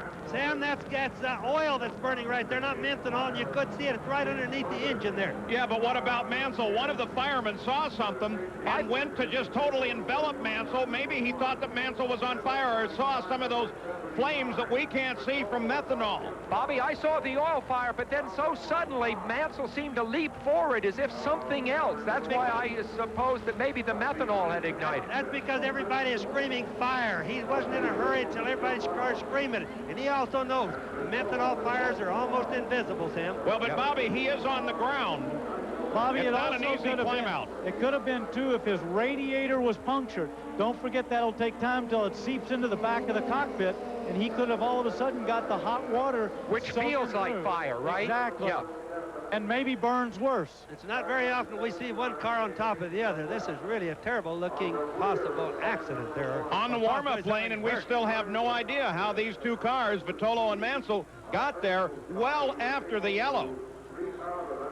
Let's get an update from Gary in the Mansell pit. I'll tell you, Paul, this team is devastated down here because they were elated when that initial yellow came out. They were going back on the lead lap. They were right back in the race. Then suddenly, lengthily after the yellow, here's the problem for Mansell. They have ridden the roller coaster right to the bottom of the pit right now. Well, Gary, remember, the Newman-Haas team has never managed to win Indy, and they've been competitive year after year since they started in 1983. I'm worried about Nigel Mansell. He is in great discomfort there. Nigel and Jacques Villeneuve were both about to make up a lap, taking advantage of the yellow that came out.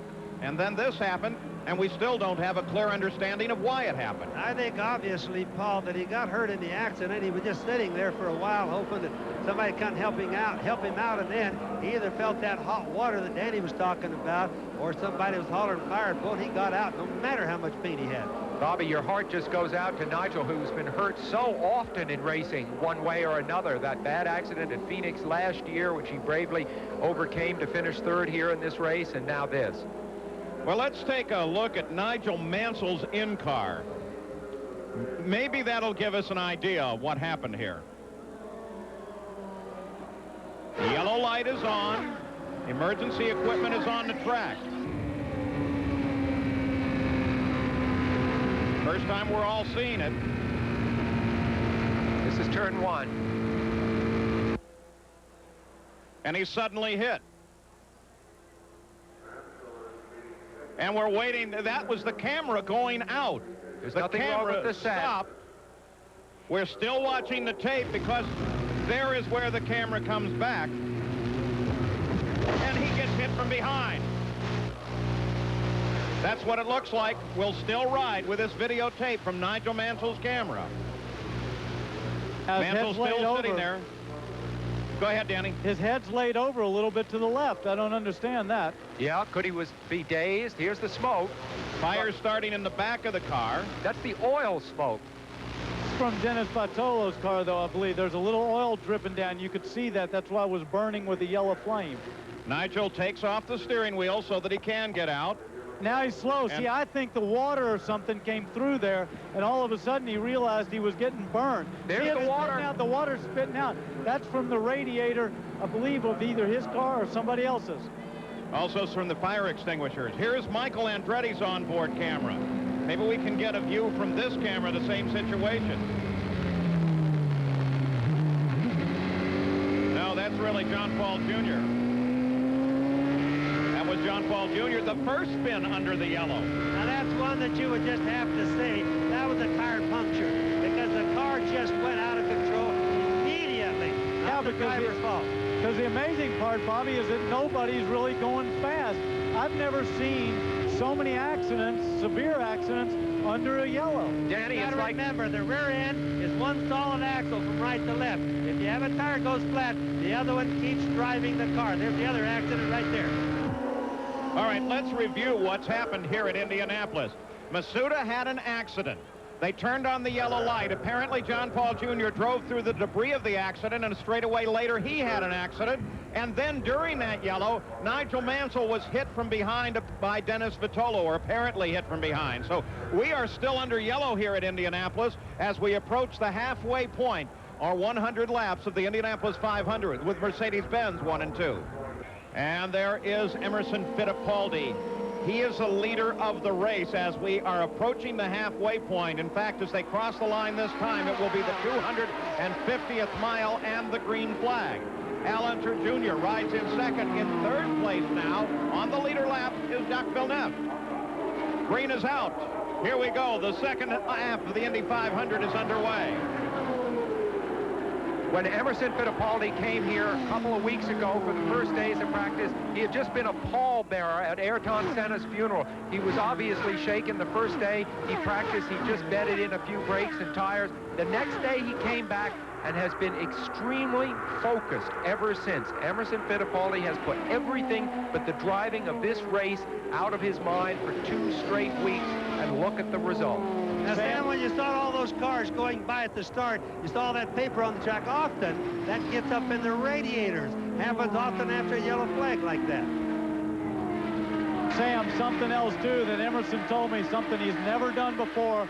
He went back home to Florida for a couple of days last week just to get away from everything and just kind of regroup. And I think he's been focused all this year. Exactly. He used to rent a house here at the Speedway and stay throughout the whole month. But this year, he's concentrated on the racing. As we track Scott Brayton and Michael Andretti in their battle for 5th. Raul Boesel heads down into the pits, so that certainly is untimed, unscheduled, and ill-timed. This could mean trouble for Raul Boesel, who runs 10th right now. We'll watch it for just a second here.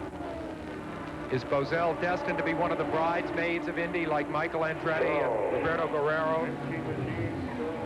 Some guys are wonderful here, but they can never win the race. So Raul Boesel, he's got himself a serious problem there as the rear cowling comes off.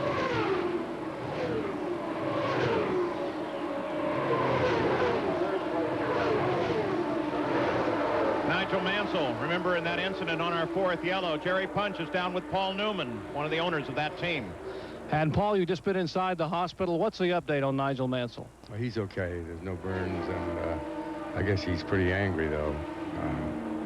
He's in an exit lane, and someone just ran right into him on the yellow. So. Has he been able to talk to Dennis Vitolo to find out exactly what may have happened? I have no idea, no. Okay, Paul Newman just exiting the hospital. Fortunately, the good news, Nigel Mansell not burned and appears to be okay. Let's go to Gary Gerald. And up near the north end of the pits, Marco Greco, another of the rookies from Brazil, out of the race, mechanical engine problems. How about your first experience, Marco? I know you're disappointed, but it had to be a great thrill.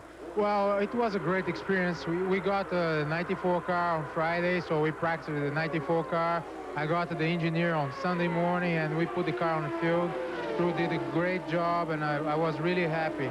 Unfortunately, during the race, things can happen, and we had a bent valve. But I was really happy to be here, and I look forward for next year to be back. We look forward to seeing you as we go to Jackaroo. Well, Gary, a problem with Raul Boesel after doing so well in the early going. The engine is overheated. The radiators are just steaming as they've taken the side pods off. It's going to be a long stop for this man.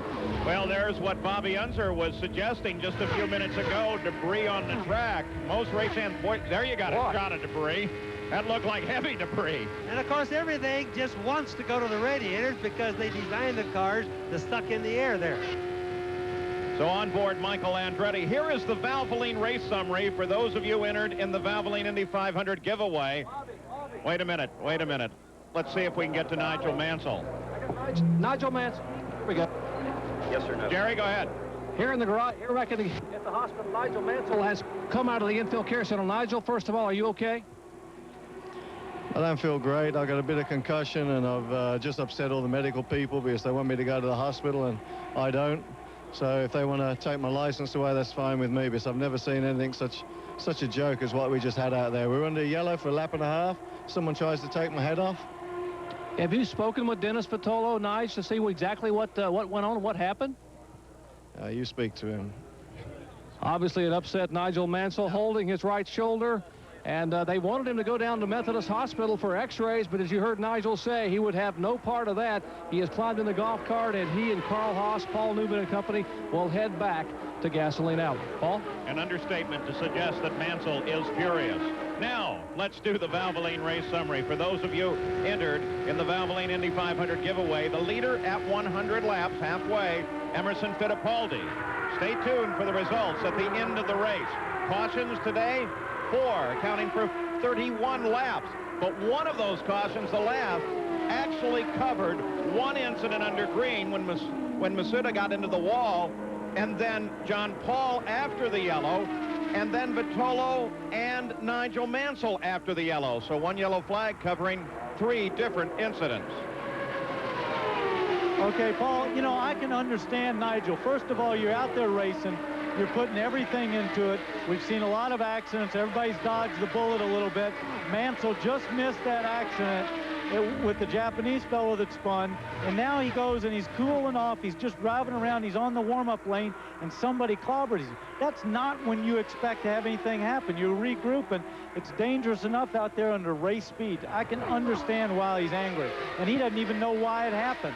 Danny, do you think that's a prelude to a return to Formula One? He really looked disgusted.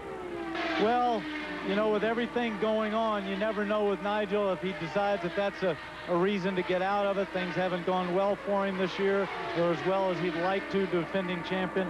He might just decide this is his chance to exit. Well, you know, my opinion, you two guys, is that he's a professional. He doesn't think what happened is reasonable, and I don't either, but by the same token, that'll never change his way of thinking. So the answers now need to come from Dennis Vitolo. As soon as he is available, we are going to try to talk with him. We watch Michael Andretti. Scott Brayton is closely pursuing him, trying to close in. There comes Brayton. Because I think we also have to be fair, Paul, to Dennis. We don't know what happened to him to cause him to hit Nigel. He might have something break. He could have had a puncture just like John Paul did. We just don't know what caused that accident. You're absolutely right, and that's why we want to talk to him. So the 3 cars that matter, Michael Andretti, then the yellow car of Scott Brayton, and then Jimmy Vasser just behind Scott. They are beginning to close in on a battle for 5th. Last year, only 4 cars were out at half distance. This year, 12 cars out at half distance. A return to the carnage of 1993, but luckily without the injuries, at least so far. You know, we talked at the beginning of the up and down years of Bobby Rahal. Last year was terrible. He didn't even make the race. Right now, he's running in 4th place, and Danny Sullivan, as we look off the front of Rahal's car, twice in this race, he has missed being involved in a major incident. Let me tell you, Bobby's having one of those days where luck is shining on him. Everything seems to be happening right in front of him, and he just scoots his way through it and misses all the debris and the damage. And I know he's counting his blessings. But the good part is he's running right behind Eddie Cheever and in front of Al Unser Jr., and nobody's changing position, and Al's not really closing on him. He's running a very strong race, even though he's a lap down. And look at that great run up through the field. Let's go down to the track medical center and Jerry Punch. Unfortunately, this man has seen much of the field today. And Henry Bach, Dr. Bach, what's going on inside the hospital? What's the update? Everybody's been released at this time, Jerry. Mr. Vitolo, Mr. Matsuda, Mr. Paul have all been released in good condition. They had some minor bruises, but they've been released in good condition. Mr. Mansell, our exam was not complete before he walked out the door. I believe you probably spoke to him, so I really have no report on his condition. Nigel said you wanted him to go down to get some x-rays on his shoulder, but he sort of disagreed with that. I was more concerned that he was a little foggy about some things when he came in. I was more concerned he may have a little head injury, but we'll never know that, I guess. Thank you, Hank. I think Nigel Mansell was crystal clear with regard to what he thought happened on the racetrack. All right, here is Bobby Rahal. He runs in 4th place. The leader of the race is Fittipaldi, followed by Al Unser Jr. and Jacques Villeneuve. Rahal runs in 4th as we look at the last lap average for him. We'll be back with more of the Indianapolis 500 after this message and a word from our ABC station.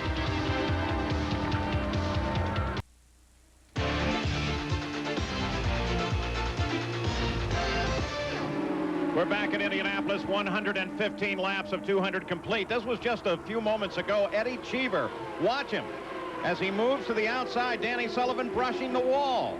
Amazing. He had been running high, and I'd been watching him, but I couldn't believe that he ran that high. And that's on an entry. That's not even on an exit. So he's setting up for turn 2 right there and wanting to get all the road.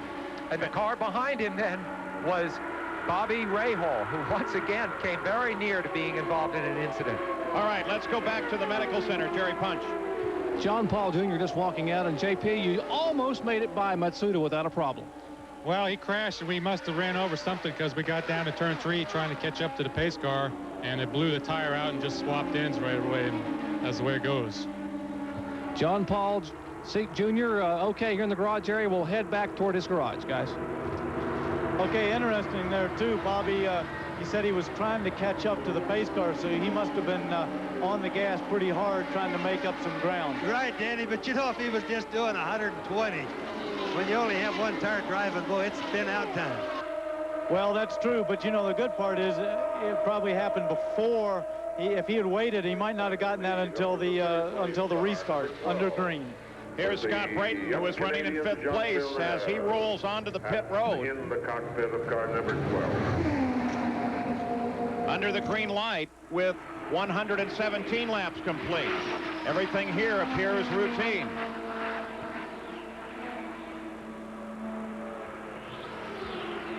Oh, fairly casual in that stop, Bobby. Yeah, that's about the slowest pit stop I was going to say that I've ever seen.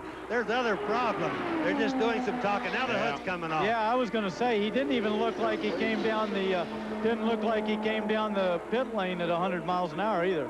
All right, we watch the leader, Emerson Fittipaldi, but the questions are all to Dennis Vitolo, and Jack Arute has him. Well, Dennis has found his way back to Gasoline Alley, and Dennis, when Nigel Mansell came out of his car and out of the hospital, he didn't have the kindest of things to say about you. Give us your version of the accident. Well, there's really only one version. This is the hardest thing to say, but it is. It was my fault. I came into off the back straight down at the pit lane and was just a little bit too quick. Got caught out and ran into the back. I think it was John Andretti. And that launched my car up, and I collected Nigel. Unfortunately. Early on, you had another close call, and that was the spin. Describe that sensation. Yeah, the car was very good at the start of the race, and I was able to stay up with everyone. Things were going real. Then the car kept getting looser and looser, and then I got caught out and spun. We came back in, we made a change, and the car was good again for a while, and then got loose again. Then that last pit stop, we made 2 changes, and the car was much better. So much of a burden upon you and your family, literally mortgaging everything you've got, and now it's come up short. What does that do to Dennis Vitolo and your wife and your kids? Well, this is racing. This is what, you know, the cards I was dealt. This, unfortunately, I can't blame anybody but myself. But just to be here, I think, to me, everything was paid for when I qualified for the race. Paul, I think it takes a lot of guts and determination to admit the situation. Dennis Vitolo, now the story complete. Bobby Rahal. He runs 4th. And the antenna at the front of his car, it looks like it's got a little chunk of rubber from off of one of the other tires as Rahal makes what should be a routine stop. I also thought, Paul, that was very credible for Dennis. He didn't try to dodge the bullet. He said, I made a mistake. You know, he's a rookie in the field. He doesn't have the experience of Nigel Mansell or a lot of other people out here. And he just made a mistake. Unfortunately, you can't blame a guy for that. What had to be a terribly embarrassing moment. Bobby Rahal in and out, though, 15.5. 200 miles to go in the Indianapolis 500. Al Unser Jr. trying to catch his teammate Emerson Fittipaldi, who is 28 seconds ahead, running all alone in the lead. And you'll see the Penske cars are not always the fastest in the curves, but they're able to accelerate down the straight with such superiority to the others. And you watch this happening right now, Al Unser Jr. in the red and white car, that they're able to keep moving through the field with ease. That's Mauricio Guzman that was maneuvering down to the inside. Jack Arute, you have an update? Well, Paul, there may be the first changes made on the Mercedes cars of both Emerson Fittipaldi and Al Unser Jr.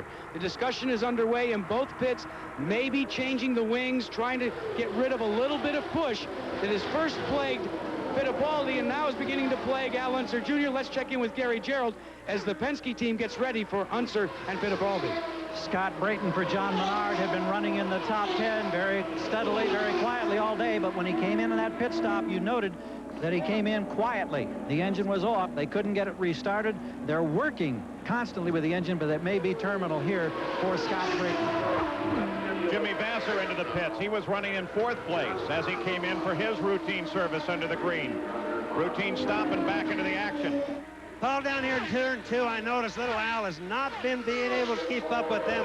He's been losing a little bit going into the through the turns and the traffic. Well, Bobby, he's coming into the pits right now, possibly for a change in his setup. It'll be interesting to see whether he improves when he goes back out. Well, Sam, the latest word we've received is they've elected not to make a change. We'll have to wait and see if that is the case. Jerry Briand, Richard Buck on the outside, they'll change tires. Doesn't look like any wing adjustments, and it will simply be an exchange of 4 tires and a full load of fuel. Yeah, meanwhile, go ahead, Bobby. He's already made one change to the right front of the wing, and probably a stagger change. I watched the right front guy just really quick make a half a turn on the right front there. We're watching Emerson Fittipaldi now. We'll see if they make any adjustments there as well, gentlemen. 0.9 seconds. Fittipaldi was into the pits as the leader. Al Unser Jr. already on the roll. Now keep in mind also, Paul, that these 2 cars have 2 different types of downforce. Emo has the lesser downforce. Little Al has the most downforce. Remember, Roger Penske has won 8 of the last 15 Indy 500s, but he has rarely dominated one of the races as he is today. Let's take a look at the Valvoline running order after 122 laps and a 15-second pit stop for Emerson Fittipaldi. Now remember, the pit stops have occurred since this running order was given.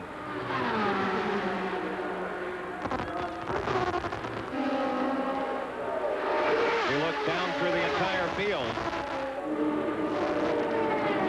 And Jacques Villeneuve continues to sit in striking distance of the leaders. This young rookie, youngest kid in the field, is driving a spectacular race. Fastest rookie coming into this race. His dad was killed when Jacques was just 10 years old. He never had the opportunity to learn from him the way the Unsers and Andretti's did from their dads. So at Indianapolis now, with under 200 miles to go to the finish of the Great 500, we've had a race filled with incidents, but also filled with action. We'll be back.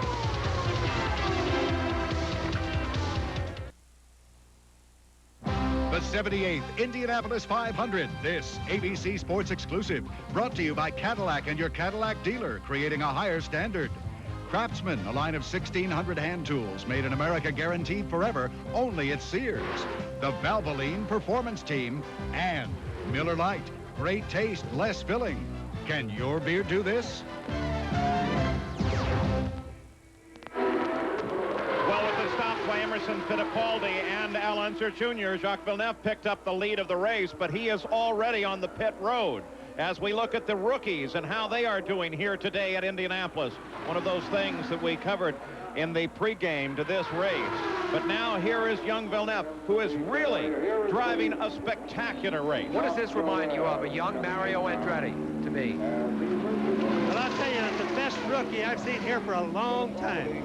And Paul, by this fuel stop, this team ought to be able to make the rest of this race in only 3 stops. They are going to take as much fuel as they possibly can. You can see they've dropped the jack, and they are just going to take a full load to put Villeneuve back in 16.5 seconds, a very quick stop. I don't think you had to worry about him stalling that engine leaving the pits either. He had plenty of revs, and he was spinning those tires. While he was in the pits, Emerson Fittipaldi picked up the lead of the race once again. Last we saw Scott Brayton, he was stopped in the pits for a lengthy stop, and Gary Gerald, that's gone from bad to worse. Indeed, Paul, he's out of the car. They take out the spark plug, something in the engine, badly fouled plug here. Scott had run as high as 4th. You had a couple of close calls, you said out there. You nearly got nailed in a couple of those incidents. Yeah, well, the first one was when I believe it was Groff and somebody else hit. I had to go down in the grass to keep from getting hit, and then Vitolo come around me and hit Nigel on that warm-up lane into caution. How tough is it to just be in one race this year? Well, I'm hoping that we're going to get to do more, but we've got a lot of testing scheduled for the off-season right after this race, and I don't know how many races I'll be running, but it felt good to get out there and race with the guys. Thanks, Scott. Paul? Now that spark plug, I look at that thing, it's not a foul spark plug, it's just a slight correction on that. That's engine pieces from the piston that are in it. There didn't look like there was a whole lot left. John Andretti stalled there. John Andretti in the pits. He stalled the engine. We've been trying to locate both Mike Croft and Roberto Carrero so we could talk with them, but they've left the track apparently frustrated with their performance today. We got Here's Emerson in. Fittipaldi. You got it, Danny. Emerson Fittipaldi. Yeah, this is definitely unscheduled. This is unscheduled. He's got some kind of a problem if he's coming in right now. He just pitted. All right. Danny, what the problem is he's picked up some debris in the radiator. They have been trying to stay on top of it on every stop. You'll see a crew member reach to the inside the tunnel area of the side pods. There they go, Rick Reineman covering one side, another crewman on the other. They're trying to clean it out. They're beginning, and you can hear a little bit of a misfire as he began to pick up the throttle, but he's off and away. And remember, these engines will get pretty hot. It only takes a little bit. They're setting their turn about 9,500 on the Mercedes engine, and it only takes a little bit. And remember, the drivers can't watch the problems all the time. The problem was probably discovered via the telemetry to the computers. Okay, and one other thing that they did there, you notice that they refueled the car again. So he will be out of step a little bit with Little Al. So they started with 3 cars, the Penske team. Paul Tracy dropped out. Now Emerson Fittipaldi has had trouble, and Al Unser Jr.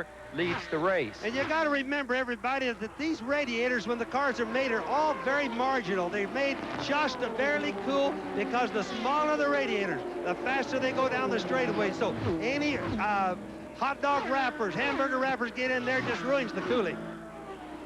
So Al Unser Jr. picks up the lead of the race as his teammate Fittipaldi makes an unscheduled stop to get that debris out of the radiators and coolers on his car. There's Little Al, the pole sitter. The best start he's ever had at the Indianapolis 500. He led the early laps. Fittipaldi with the stop drops back into second. Villeneuve with his stop drops back into third. You know, Paul, on the radiators, again, back in the old days, they used to put screens and bevel them out. And now, today, they make Venturis out of the radiators, just like they do underneath the cars, and they suck and draw the air through. So that's the reason they're like a vacuum cleaner. Let's go back to the Penske pits and Jack. Paul, you know a racing car can cost as much as $500,000. This plastic bag probably cost maybe 2 cents. This is exactly what found its way into the radiator pod of Emerson Fittipaldi's car. It might cost him $1 million in a win in the Indy 500. Most expensive plastic bag on the planet. Al Unser Jr. leads. Fittipaldi second. Ray Hall continues to run steadily in 4th place with Michael Andretti 5th, Jimmy Vasser 6th. And there we take a look down. Let's take a look at what they look like as we watch them. Fittipaldi, there he is in 2nd, and the young rookie. And then Bobby Rahal, Michael Andretti, and Jimmy Vasser. We'll be back as the 78th Indy 500 continues. After we came back to green, look at this group as they come off of 4. What a traffic jam down here in 4. They were 3 abreast through turn 4. Whoa! Whoa, guys, easy on those moves. There's a lot of racing left. Michael Andretti just veered across the main stretch. Here's his onboard camera now. Well, I'll tell you, you talk about a traffic jam. He just scared Brian Herta pretty bad there on the outside in the A.J. Foyt's 14 car. I'll bet Brian really got a surprise right then. He started pulling in the turn, and whoa, Michael was already there. You got a glimpse from Bobby Rahal's car for a moment. It's still a bit of a traffic jam as they come to the north end, Danny. Well, it is, and I can't believe it. Little Al's got to be happy to be kind of strung out now a little bit in single file, because that must have looked terrible to him. Well, finally, they decide single file is a little smarter. Boy, what a set of corners for that group. And much of it not even for position. They were just caught up that way. Bobby Rahal now behind Herta. The order is Fittipaldi, Unser Jr., Villeneuve, Gordon, Michael Andretti, Rahal, and Jimmy Vasser. Let's go to Gary Gerald. Raul Boesel, you nearly won this race last year. There was bitter disappointment. Now it's disappointment of another kind. Tell us about the problems and the frustration. Yeah, we lost water from the engine. It started overheating, but already from the start, the engine didn't produce as much power they should, and I knew it was some kind of problem, and I was just hoping and hanging there to do a steady race, but you know, end up what I was thrilled that happened from the beginning. What about the start of this race, Raul? I think it was a bad start. You know, the cars not line up properly. They took a long time to put the green, and I even thought they not giving the green flag, the green light. So I was surprised when they did the start. Is that why you were late to accelerate and the Penske on either side of you and the Mercedes? Well, they accelerate so much faster coming out of 3 that they couldn't keep it up. So I thought, well, I'm sure they'll not give the start because everybody's not in line, and certainly, you know, they did. So I was surprised. We look forward to seeing you with better fortune next week in Milwaukee. Thanks. Paul? 144 laps are now complete. Jacques Villeneuve runs in 3rd position. We'll take a look at the running order from Valvoline after 143 laps. 3 cars on the leader lap. Paul, I think one thing important here is that Little Al is back there in that traffic, and his car's obviously not working as good as he'd like. It's taking him time to get through there, and Emerson's got that clean track in front of him, and he is really trying to stretch it out. Danny, you know right now the sun has been beating on this thing all day. The track has got to be really slippery. Danny Sullivan, let's go back and look from Michael Andretti's camera. That traffic jam that you were talking about. Well, he was very quick coming down here. He's in traffic. Look at this. There's 3 abreast there. He's making some moves back over to the other side. Unbelievable driving here. And he goes in. He's carrying a lot of speed, but I think he's going to make a move on Brian Herta here going into 2. And I think it scared Brian. I don't think he expected him to come down there into 2. Tell you what, that was some terrific driving there. Watch one of the Penske cars as it closes up on Michael Andretti. Jack Arute, Al Unser has retired from racing and is today a spectator. And he is a very agitated spectator right now. We were talking to him before. Al, this is, you said, was the toughest thing you've ever had to do. That it is, you know. Nothing worse than standing here. I'll tell you, it's not easy. Watching your son with the Mercedes, what have you noticed? Something that maybe you could tell our viewers to look for? Well, he's looking very good. You know, they made the other stop, and he's can't get by the traffic right now, but he was pushing earlier, and he should be okay now. As we watch that pack come hurtling down through as close company as they were in, is maybe that the one time you were glad you weren't strapped in the cockpit today? Well, they all made it through, so, you know, they're all capable drivers, but it was close. Paul? Al Unser, I bet he's a little more apprehensive as a spectator than he ever was in the cockpit, known for his cool driving. Not only Big Al, but Johnny Rutherford, 3-time winner, announced his retirement this month of May as well. Hey, Bobby, do you think that heavier downforce package on Little Al's car is not as big of an advantage as Emerson is with the light downforce package? Well, obviously, Emmo's getting through the turns a little bit better because, like you said, Danny, he's working traffic better. The Little Al's balance is off, and my guess is he doesn't have the downforce matched up with the stagger across the back. Al Unser Jr., who runs second just ahead of him, is Michael Andretti, who currently runs in 5th place. Later this summer here at the Speedway, they'll start a new racing tradition. NASCAR's best will battle it out on this historic track for the first time ever.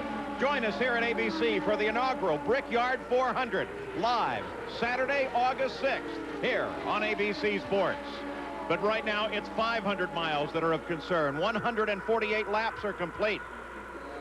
Michael Andretti has been running laps equal to Al Unser Jr. for the past couple of laps. Little Al closes in. There's your leaderboard at 148 laps for the top 10. And, Paul, I just did a little bit of calculating on pit stop, for example. These may not be exactly right, but we have Little Al possibly pitting on 166 and again at 194. And then we have Emmo doing 162 and 190. Villeneuve coming in at 163 and maybe 196 or 97. Race strategy and update, Gary Gerald. Well, let's follow up on what Bobby was just saying about projected stops. Barry Green, Jerry Forsythe, no, and they're saying flatly, we can't keep up with the horsepower of the Mercedes. So we're trying to be a little conservative now. There is a chance that they may be able to nurse it so that they have to make just one more stop. They think Fittipaldi, Unser, I should say, will have to make a stop and then a second one for a splash of fuel. that could pull Villeneuve back up into contention late. Let's go to Jack Arute. And Gary, you're absolutely right. The thinking and the conventional strategy here in the Penske team is they will have to make 2 stops. They're now debating whether it should be a long, full-load stop this next time and then a splash and go, or the other way around. Right now, we're being told that Fittipaldi will take the long stop the next time and then a splash and go. Right now, so much of this race is in the hands of the team managers, the chief mechanics, the car owners in the pit. The drivers just trying to pace themselves and get to the last 100 miles so that they can be ready to race when we come to the closing laps of the Indianapolis 500. 151 are complete. And Paul, keep in mind when they talk about the splash and go or the real quick stop, that's still roughly 1/2 of a lap. So the people watching TV, they can just kind of see where the cars are. Figure half a lap lost. So still looking for the sign and when to come in. Here's our Valvoline race summary for those of you that have entered in the Valvoline Indy 500 giveaway. The leader at 150 laps, Emerson Fittipaldi. Stay tuned for the results at the end of the race. 5 cautions accounting for 34 laps. These cars out of the race, a long, long list. So fortunately, with all the incidents today, no serious injuries. Most serious appears to be Nigel Mansell, and he refused to go to the hospital. And you know, in previous years, the Lola firm dominated the chassis here. There's only one Lola running right now in the top 10. The others are Penske's and Renards. And 2 rookies in the top 10. Villeneuve in 3rd, and Brian Herta runs in 9th. This young man could be the key to the race.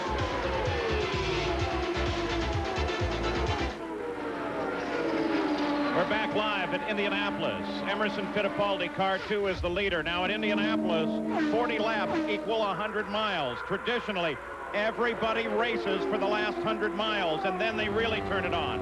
Emerson Fittipaldi just put Bobby Rahal, the 5th-place car, down a 2nd lap. The Mercedes-Benz engines have been very powerful, running 1st and 2nd right now with Fittipaldi and Al Unser Jr. The 12 car, which is Jacques Villeneuve, a rookie, is 1 car to watch, and the question is going to be how do they schedule out their pit stops, as Jack Arute already mentioned. We expect stops to begin here in about 7 or 8 laps, and then that would mean that the computations will carry some of these cars perhaps to the end, but also perhaps to just short of the end. Bobby Unser, you've been doing some of those computations. Yes, Paul, and what I figure is kind of what we came up with in the pits a little while ago, that Villeneuve, who has really been fast, takes a little bit better mileage. He can run about 3-4 laps longer than the Mercedes engine, but he's going to have to cut the horsepower back another to cut a pit stop, and that's the only way that he can cut 1 pit stop and have a chance of winning at the rate things are going now. And Bobby, for me, he doesn't seem to be slowing down. He seems awful racy out here. He's mixing it up in traffic, and he seems like he's running the same pace that he was earlier. And I don't think if he backs off, I think he might go 1 more pit stop plus a splash. Well, Danny, that's certainly going to make it exciting from lap 195 to 200. Well, that's true. And, of course, Bobby, if they get 1 more yellow, then all of that becomes a moot point anyway for Villeneuve. Couple of things else to consider, guys. Usually, the leader at lap 190 is not the leader at 200 laps. Emerson Fittipaldi, his trap speeds through lap 159. Another thing to consider here is, let's go back to 1967 and 68 when the new turbine was here at the Speedway. The closing laps in both years, cars that dominated the Indianapolis 500 suddenly were not able to race, and they lost. Bobby Unser, you remember that very well. Yes, Bob, but I'd like to report I had the turbine beat. I just didn't have a gear shift. Oh, revisionist history here at Indianapolis. Bobby, that's a true racer's excuse. I had to throw that one in. As we watch the superiority of the Mercedes-Benz engine cars, I think it should be said that the other triumphs through history that Mercedes has had has been with their own technology. They built their own cars and their own engines. This, in effect, is bought technology. The engine was built in England by Ilmor and Roger Penske. It really could have been called anything. It could have been called a Kodak or a Bill Clinton or something. It was bought up by Mercedes. Now, of course, their reputation is linked forever with it, and it looks as if, at least at this point, as if they're making hay right now. Sam, you notice they're giving little Al 32 seconds behind Emmo. But just so everybody knows, there really isn't anything he can do about that. Traffic is not hurting him right now. Emmo just getting through the turns better. Emmo's really looking good around the turn. I think, too, Bobby, that Emmo's realizes he's got to make another stop and possibly a splash. So his big thing is he's going to go on it. He's got one lap to go before he's going to have to stop for fuel. We're going to see, hopefully, a good stop. Here's Lynn St. James. She runs 19. Well behind the lead of the race. In fact, 30 laps behind the lead. She had that very lengthy pit stop early on that dashed her hopes of any real success here at Indy. Emerson around Mauricio Gugelmin. Emmo's light on fuel right now. He's just about out, so his car ought to be the quickest that it's going to be, too. Remember that. We're now in those last 100 miles. Robbie Gordon, he runs in 4th place, 2 laps behind the lead. He's in for a stop, Jerry. They have been battling a loose race car most of the day. They have finally gotten the car as neutral as they would like it. This will be a pure 4-tire stop, fill it for fuel, but they will have to come back in just like the Penske Mercedes for a splash and go with about 10 laps to go. Work completed. They fuel the car, drop the jacks, and he is away. You also saw that he made that adjustment to the front wing. Looked like he took a turn out, Bobby. I'm not sure which way those turn on that car, but it looked like he took a little wing out. Danny, I agree, and I really couldn't see his hand, but his arm looked like he turned him out.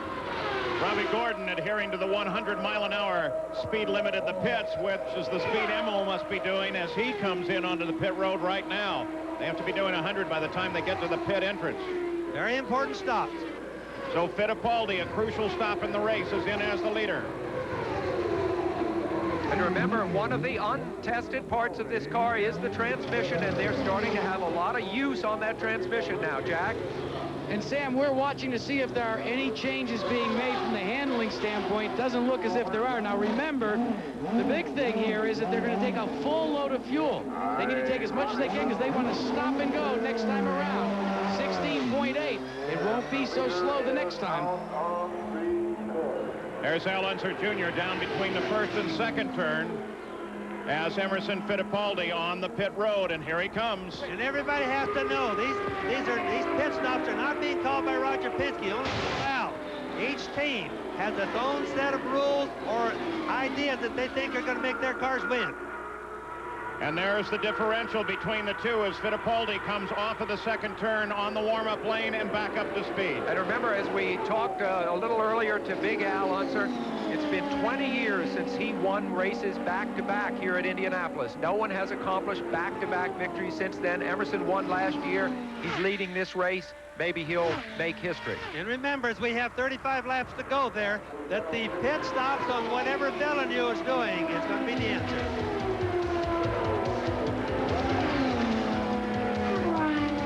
So Emerson Fittipaldi drops into 2nd place as Al Unser Jr. takes the lead in the 31 car, but he is due for a stop as well. Look at his dad. I'll tell you what, I think he wants to get out there and help him, doesn't he? Absolutely. Villeneuve coming in on the next lap, we hear. So 1st, 2nd, and 3rd will all pit here. What's he doing? He had his hand up. He had his hand up. Maybe the radios aren't working. I think that's the radio's not working, and he was signaling that he understands he's coming in next time. He was just waving an acknowledgement. An understanding or a question, Danny? Well, I would imagine it was an understanding, but, you know, when you're tucked down in that car, your seat belts are tightened down, it's very difficult to get your hand up in there. It's probably not an easy signal to do, but he was probably giving him a thumbs up. You know, I was going to ask you just that, Danny. What's it like to stick your hand up into the airstream at 200 miles an hour as Villeneuve comes in? Well, it just about tries to jerk it off. If you hand your car, you know, like try that at 230 miles an hour. Here's Gary. It's going to be very close. We just checked with the engineer, the man who calculates the fuel, Tony Sacali, as the Forsyth Green goes to work. What a day they've had. It'll take 33 laps on this tank of fuel, and he says it's going to be very, very close to make it to the finish. This is the team that won the Miller Pit Stop competition. We've got him away with a full load of fuel and 33 laps to go. 16.4 seconds. And the young rookie is out and back to racing. And we've got Al Unser coming into the pits. We've got Al Jr. coming into the pits. He gets his speed down under control, the second of the Penske cars. And remember, gentlemen, we told you earlier in the race that he was having intermittent trouble with his radio, so he has to revert to hand signals. As Arbuck and the crew, Jerry Breon, the rest of them waiting, as Al Sr. looks, and he points to let them know that he wants some turns taken out of the front wing. He says the car is a little bit loose, so let's look to see if they will make that adjustment. There we go. We've made the adjustment. They dropped the jack. They need to take the full load of 40 gallons of methanol. The vent man signals, and they are away in 17.3 seconds. And he stalls the car once again. Okay, now here's what's happened. They actually put wing into the front end of little Al's car. So that means he's been pushing. They tightened the front end up. That was a fairly good adjustment that they made. Bobby, I think that's the reason why he's been having trouble in traffic. He's got too much push. He gets in that air. It gets a little bit disturbed, takes it off the front, and he can't chase the throttle as early as he wants to and pass the cars. He needs a little bit more wing. You got a glimpse there of Villeneuve as he dialed around on the outside. Bobby, also, if we do our fuel calculations right, Al Jr. still has to make another, stop, doesn't he, for splash and a little splash of fuel. Both little Al and Emma will definitely have to make another stop. It's so questionable with Villeneuve. That's going to be the story for the end of the race. Well, let's go down into the pits and try and find out exactly what the calculations of the teams might be. We'll begin with Jack Arute, who feels, I think, the Penske cars are going to have to stop again. Paul, not only are they going to have to stop again, they are going to maybe roll the dice, at least as is the case with Emerson Fittipaldi. They have been discussing on the radio with Emo as to whether he could go the distance with the same set of tires that he has on right now. The question was asked quite simply, can you do it with 6 laps? It was garbled, the answer back. They're discussing it right now. Let's check in with Gary Gerald. Well, Bobby Rahal, a lap down to the leaders, has now moved up to 3rd on the pylon in the scoring. He's ready now for his final pit stop of the day, and we await with the team looking for the nose of the car. Now, Villeneuve's crew has already said they think it's going to be very, very dicey. We know they've got to go 33 laps. They need yellow to get a break. Here's Rahal now, and this Rahal-Hogan team that started so far back today from the 10th row, trying to make their mark. He came with Honda. He's here now in a Penske chassis with Ilmore power. He's been a dark horse. He still thinks he's in the hunt. They're getting all the fuel. And now Bobby Rahal is clear in 17.6 seconds. So Bobby Rahal back into the fight at Indianapolis. 171 laps are complete and has the makings of an incredible finish in the 78 500.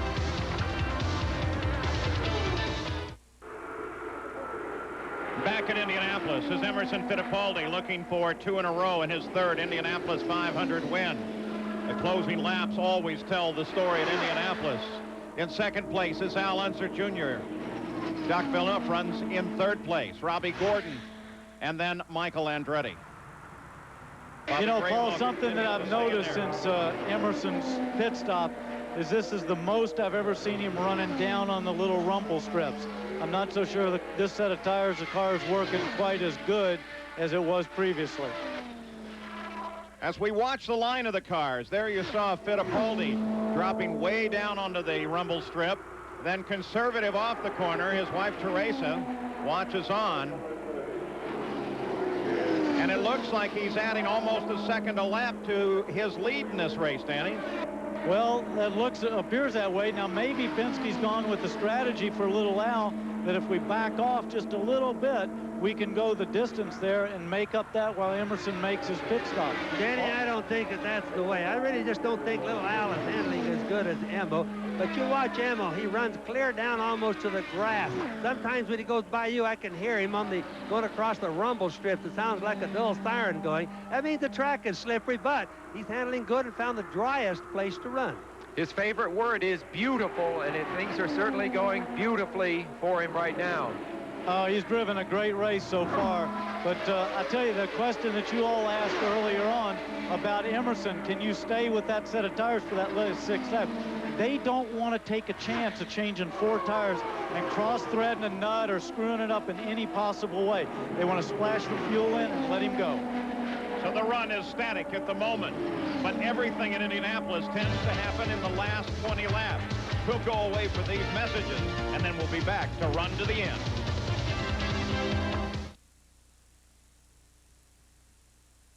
Back at Indianapolis just moments ago, Emerson Fittipaldi came up inside Al Unser Jr. and just blew him away. And now Fittipaldi is the sole occupant of the lead by a full lap, a full 2.5 miles. And what this means, Paul, is that the most Emma would lose like on a real quick splash stop is about a half a lap. So Emma's in the best position. Yeah, but look at this, Bobby. Look at this. Here's little Al and Emerson, the Penske cars, drag racing into the corner. And remember what happened here in 1989 when Emerson had been leading and Al came up from behind. They touched with a lap and a quarter to go over in turn 3.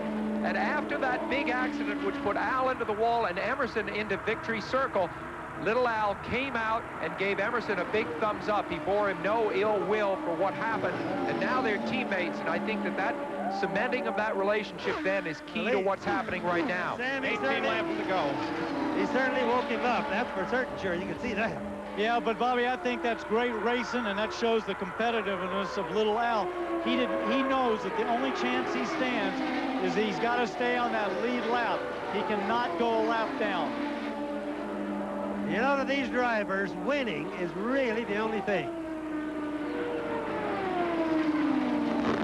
Bobby, they only would put one person on that winner's podium. What's the strategy now? Let's go to Jack. Well, Paul, it's beginning to develop. There's a set of computers in both pits. They can read each other's vital information. This is Emerson Fittipaldi's computer.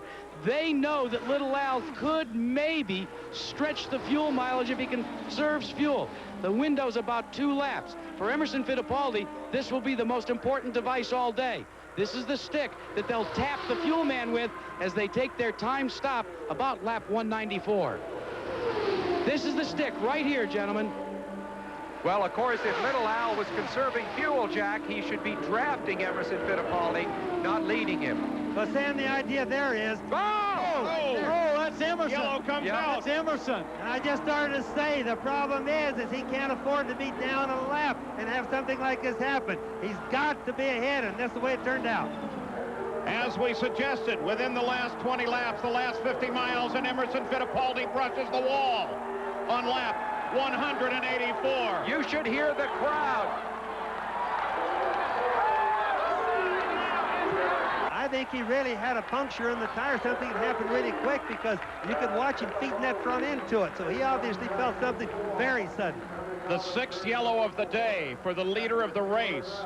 In that instant, Emerson Fittipaldi's $1 million and 3rd Indy win go out the window.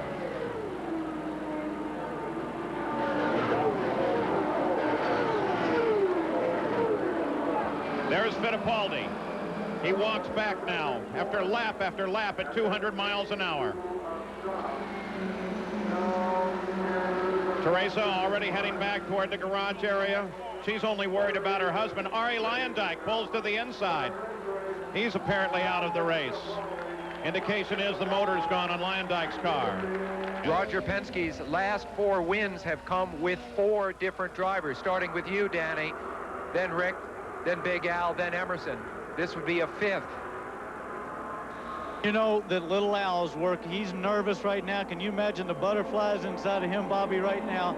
He's going to let that pace car get out.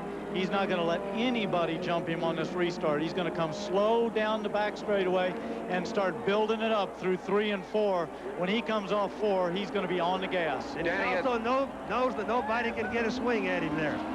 That's right. Take a look back there. There's 2nd place. He's already on it, but the pace car is still on the track coming through 4. Now the pace car is coming off. He is on it. This is where the advantage of being out front is so great because he's got his momentum and it's his race to win now. As they cross the line, 10 laps to go in the Indianapolis 500. The focus is on car 12. Now little Al will get a little bit of a lead, and then he'll start easing off some more. He's got to have all the guarantees, like Danny said, that he can have. Little Al pulls away, but what about Villeneuve? What is he doing? Can he get around those cars in front of him? Look up the track. There he is. There's the distance. There are three abreast in front of him. But don't forget one thing. He's the fifth car back. There he is right there going through the corner. But remember one thing. Barry Green is pleased with that first in class, that second place. I know they want to win it, but they're not going to throw away that second place on some stupid move trying to get by a slower car. And also keep in mind that he's in the like type of an engine, the Ford Cosworth. He can't just whip out and pass him like the Mercedes can. 9 laps to go. Al Unser Jr. a straightaway over Jacques. Bobby, I know you said that Al will start easing it back, but I remember when I was in this same situation, and I was so nervous and my leg was shaking. The only way to keep it from shaking that much was to hold it down. I run my fastest lap on the last lap of the race. We also saw you spin and win it, Danny, so. We see Shelley Unser, Al's wife, there. You know, Al is in his 12th Indianapolis, but he's only 32 years old. This could very well be the next 4 or 5-time winner here at the Speedway. Well, Sam, you're not only right there, but also that he has just joined the Penske team. They've got a great record here. He's a young man. He'll be with Penske for a lot of years, and he's got a lot of bright future in front of him in terms of winning the Indianapolis 500. You saw it, the leader of the race by 9.5 seconds. Again, we look from the leader. Look back for that blue and white car. He still has a great deal of distance to make up. There he is. It doesn't appear that he's making up much at all. Well, I doubt that he's really trying very hard. He knows that the pass with an engine like he's got is just not an easy one, whereas little Al is just in clean air and running away from it. So he's probably going to try to guarantee second place. Does the strategy, Bobby, to be let's drive for second place and see whether or not little Al can finish? Yes, because little Al could run out of fuel. He can still blow an engine. He could have transmission problems. Remember all the debris we've had trouble with on the track all day. So he's better off to gamble like he is, believe me. By this time, the drivers will have sweated off 6 to 8 pounds or even more in some cases, but with the end of the race so close in sight, this is when the adrenaline takes over and carries you to the finish. Little Al is running a very conservative. You notice he's not running away from those 3 cars behind him. He's just going to pace himself. He doesn't even want to catch the traffic. He doesn't want to have to deal with traffic. You look up to the end of the main straightaway off at turn 4, and you look for Villeneuve. There he is. Now he's fallen even further behind. He's not driving for catch-up now. He's driving to stay in second. The race may belong to Al Unser Jr. I compared Jacques Villeneuve to Mario Andretti, who, of course, finished 3rd in his rookie year. Jacques appears to be en route to second. A new star is born, I would say. The last couple of laps, he's lost 10 seconds. He's 20 seconds behind the lead of the race, and the leader is car 31. And you've got to take your hat off to that. That's a good decision, Paul. Don't forget the famous Granatelli turbine, 67 and 68, failing in the last lap. Bobby, of course, that's a very good approach and a very conservative approach, but it also takes the heat off of Al Jr. He can then pace himself down. It doesn't put any pressure on him to maybe run it a little stronger and put him in a fuel situation. Yeah, Danny, because in the real life, if he actually caught little Al, he couldn't do anything with him. He couldn't pass him. He has to run him out of fuel or has to break, or little Al has to break something. Otherwise, he's in problems. That's right. And I also don't think that he could get by enough of those cars in the laps remaining without taking some fairly serious chances. The talk before the race was all of the risk that Roger Penske was taking running these new engines. Obviously, he had strength in numbers and needed it, but so far one of them has made its way through. 196 laps are complete. This race is definitely not over, but it's looking good for little Al as he pulls a visor off to get a clear view. One of those tearaways on the front of his helmet. Well, last just to winner, clarify, by the way, was Rick Mears in 1991. The last time car 31 started on the pole was 1919. If he wins it, it will be the first win ever by a car numbered 31. We have a yellow. We have got another yellow. And box. Now watch for little Al. Let's make sure he gets through clearly and there's no debris problems. Remember, he has no radio. Penske cannot radio him on this, so he has to go by the yellow lights on the track.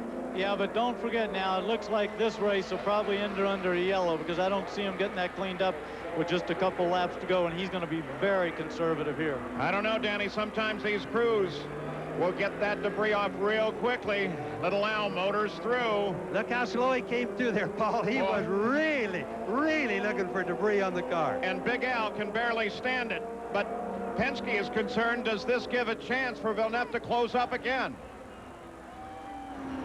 Well, he was losing ground, so I don't believe that he'll have moved up any cars. The incident, of course, is Stan Fox. We may not have mentioned that to you. Stan Fox was racing in the top 10, Paul. It's a real shame for him. He's done so well all month and has soldiered through the race. So Stan Fox against the wall, bringing out the yellow. 197 laps complete, Jerry Punch. Emerson Fittipaldi just walking out of the care center. First of all, MR, are you okay? Yeah, I'm okay. I mean, that was a shame. The car was flying, and I just hit the apron. I would say about the feet too much on the inside. I got that. I made the back end, lost it. I nearly correct, and then I hit the wall coming out. It was a shame. But, you know, Junior's going to win. That'll be fantastic for the team. A big smile, though, with the Mercedes-Benz engine performance today. Oh, it was beautiful. I mean, we were really flying. It was a shame what happened. We should be 1 and 2. Emerson Fittipaldi's okay. A little disappointed. Wanted that win number 3. I think that smile is hiding a lot of pain. The pylon, brand new pylon, by the way, here at the Speedway, showing 197 laps complete. When they cross the line behind the pace car, 2 laps to the end of the race. Will they get the debris cleared off? Little Al's not going to take any chance whatsoever. He's moving back and forth, and there, the blue and white car, number 12, that is Villeneuve. You see him there? Number 12. And the idea of the whipping back and forth, Paul, is to make sure they have a little tiny pickup tank for the engine inside the main fuel tank. So he's whipping it back and forth to make sure that it keeps the fuel in there. Because when they're running slow, it's not the same as when you're running fast with a fuel tank. And one other concern, Paul and Bobby, is that when you're running this slow, you'll see the pace car now is really slowed down from its 80 miles an hour to try to get one more lap to be green, because they want to finish under a green. That's always a problem with a car. It's been running 500 miles all day long. It's hot. You don't want to go too slow.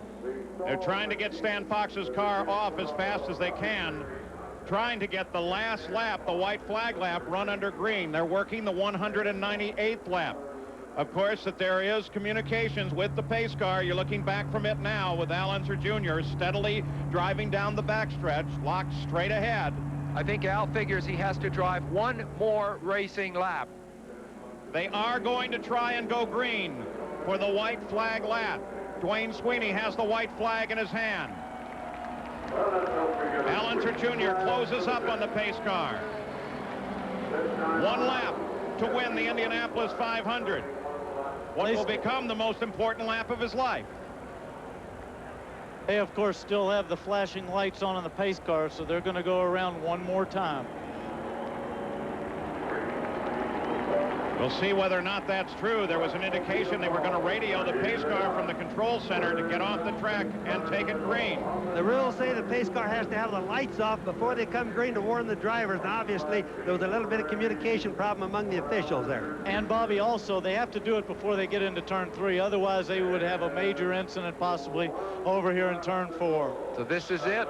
So barring some remarkable occurrence now, Al Unser Jr. will win the 78th running of the Indianapolis 500.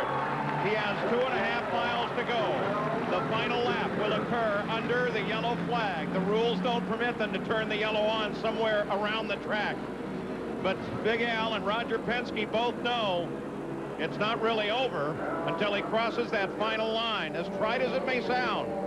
And Paul, that driver in that cockpit has to be listening to the car, has to be making sure that even at 80 miles an hour, I can make it, right, Bobby? Yes, that's for certain, sure. You know, even as the white flag came out, the people down here just roaring. Down here now, when they come by, the people are clapping. They're all standing up. Everybody is screaming. So obviously, they're very happy. And Bobby, one of the second turn. Go ahead, Danny. I'm sorry. I'm sorry, Paul. One of the things here, this has got to be the longest lap in history for him. He just wants it to be over, and he'd much prefer to do it at 220 miles an hour. Little Al's mom heading for winner's circle. A brand new winner's circle, by the way, at the Speedway here this year. Little Al's going to get to christen it. It truly is a circle right in front of the master control tower. I think all month of Little Al driving this big old thing called a Hummer, a big Jeep back and forth around the Speedway. with a big grin on his face ever since he won the pole position. It has been his month of May at Indianapolis. Well, of course, the same thing's happening down here in turn 4. They are all waving hats, cheering, going crazy, and little Al is not about to put that hand up until he crosses that start-finish line.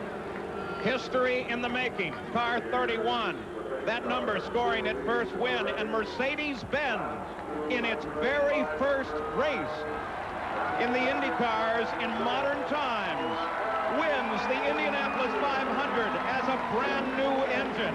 Al Unser Jr. takes his second Indianapolis 500, and his dad's crying. Well, he's got reason to cry, Paul. Let's go to Gary Gerald. Roger Penske getting congratulated all around. The Mercedes, your 10th win at Indy. What are your emotions? Well, it's just fantastic. You know, the team, this guy Unser is just the greatest. He stayed there all day. His dad and I talked to him this morning. He said, Al, you win this race at the end. And he did a great job. Credit to the guys. This engine, fantastic. Great for Mercedes, for Marlboro, Mobil, and all our sponsors. I'm just thrilled. I guess the only disappointment is MO in the Waller. It might have been 1-2. Well, yeah, understanding. But, you know, we got to get one, and then we were worrying about the second one. So unbelievable. Thanks. Congratulations, Roger. So Roger Penske and Al Unser Jr. win the Indianapolis 500. We'll return with more after this message and a word from our ABC stations. Al, we have a very special presentation with the president of the Indianapolis Motor Speedway, Mr. Tony George. Tony? Al, congratulations on winning the 78th run of the Indianapolis 500. I'd like to present you with the Borg Warner wreath signifying your accomplishments. Congratulations. Well, job well done. And now, ladies and gentlemen, it is official. Al Jr. has taken the swig of milk. He's got the Borg Warner trophy. And Al, the congratulations to his dad. Happy birthday. Thank you. It's his 55th birthday, ladies and gentlemen, and you couldn't get a better gift than that, Al, could you? You couldn't get a better gift than that. No, you sure can't. This is one I'll never forget. I've never seen tears in Al Sr., but he has them now. Let's talk about this race, man. It was incredible. You had no radio, or was it a difficult time? Did it come in and out? Well, no, we didn't have a radio for about, I don't know, 120 laps on or something. But, you know, I just want to thank the whole Marlboro team, Penske. They did a super job preparing the car, obviously, and it went the distance. Thank you to Mercedes-Benz. You know, they made it easy to pass everybody down the straightaway. And you know, Goodyear tire, you know, we were running pretty high temps most of the month, and Leo Mel and the boys really built me a great tire, so I want to thank them. And you know, Mobil Oil, you know, that was really good. And let's talk about the start, though, real quickly. That was pretty spectacular, that first lap.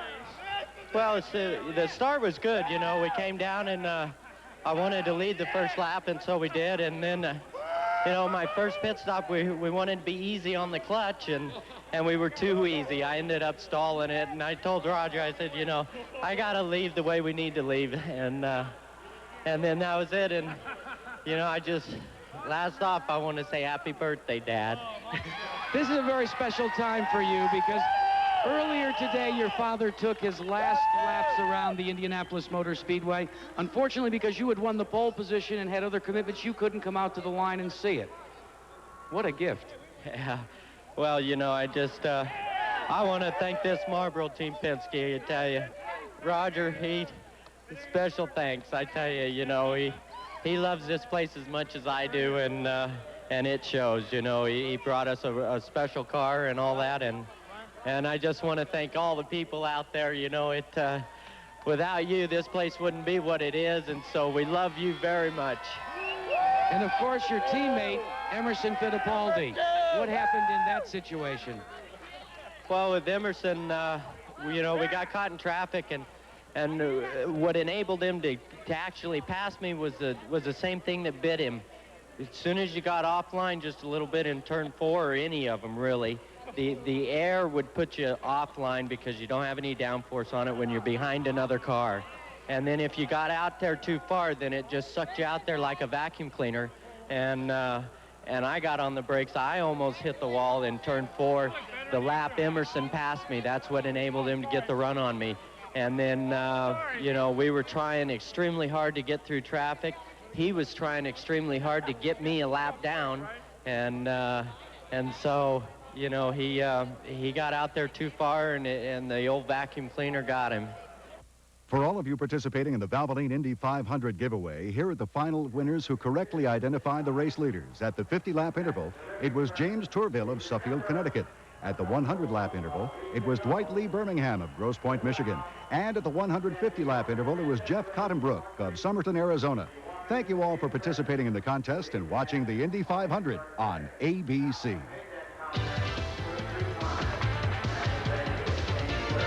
The view from the Goodyear Blimp Spirit as it now records the giant crowd leaving the Indianapolis Motor Speedway, but dreaming of next year and what will come. Stan Fox, by the way, has been transported to Methodist Hospital of Indiana. He is in good condition, but they are concerned about some back pain. So the race is over, and Bobby Unser, the family's done it again. Oh, the weather was beautiful. It was an exciting race, and I'm one happy announcer. Danny Sullivan, a great job from the top of turn 4. Any thoughts? Well, just a great job by Al Jr. and all the Penske team, as we expected. And I'd like to say a special thanks to everybody on the ABC team for helping me through my first one. And Sam Posey. Well, in all the years since 1911 and the first race here, no team was ever able to really dominate this place or become a favorite.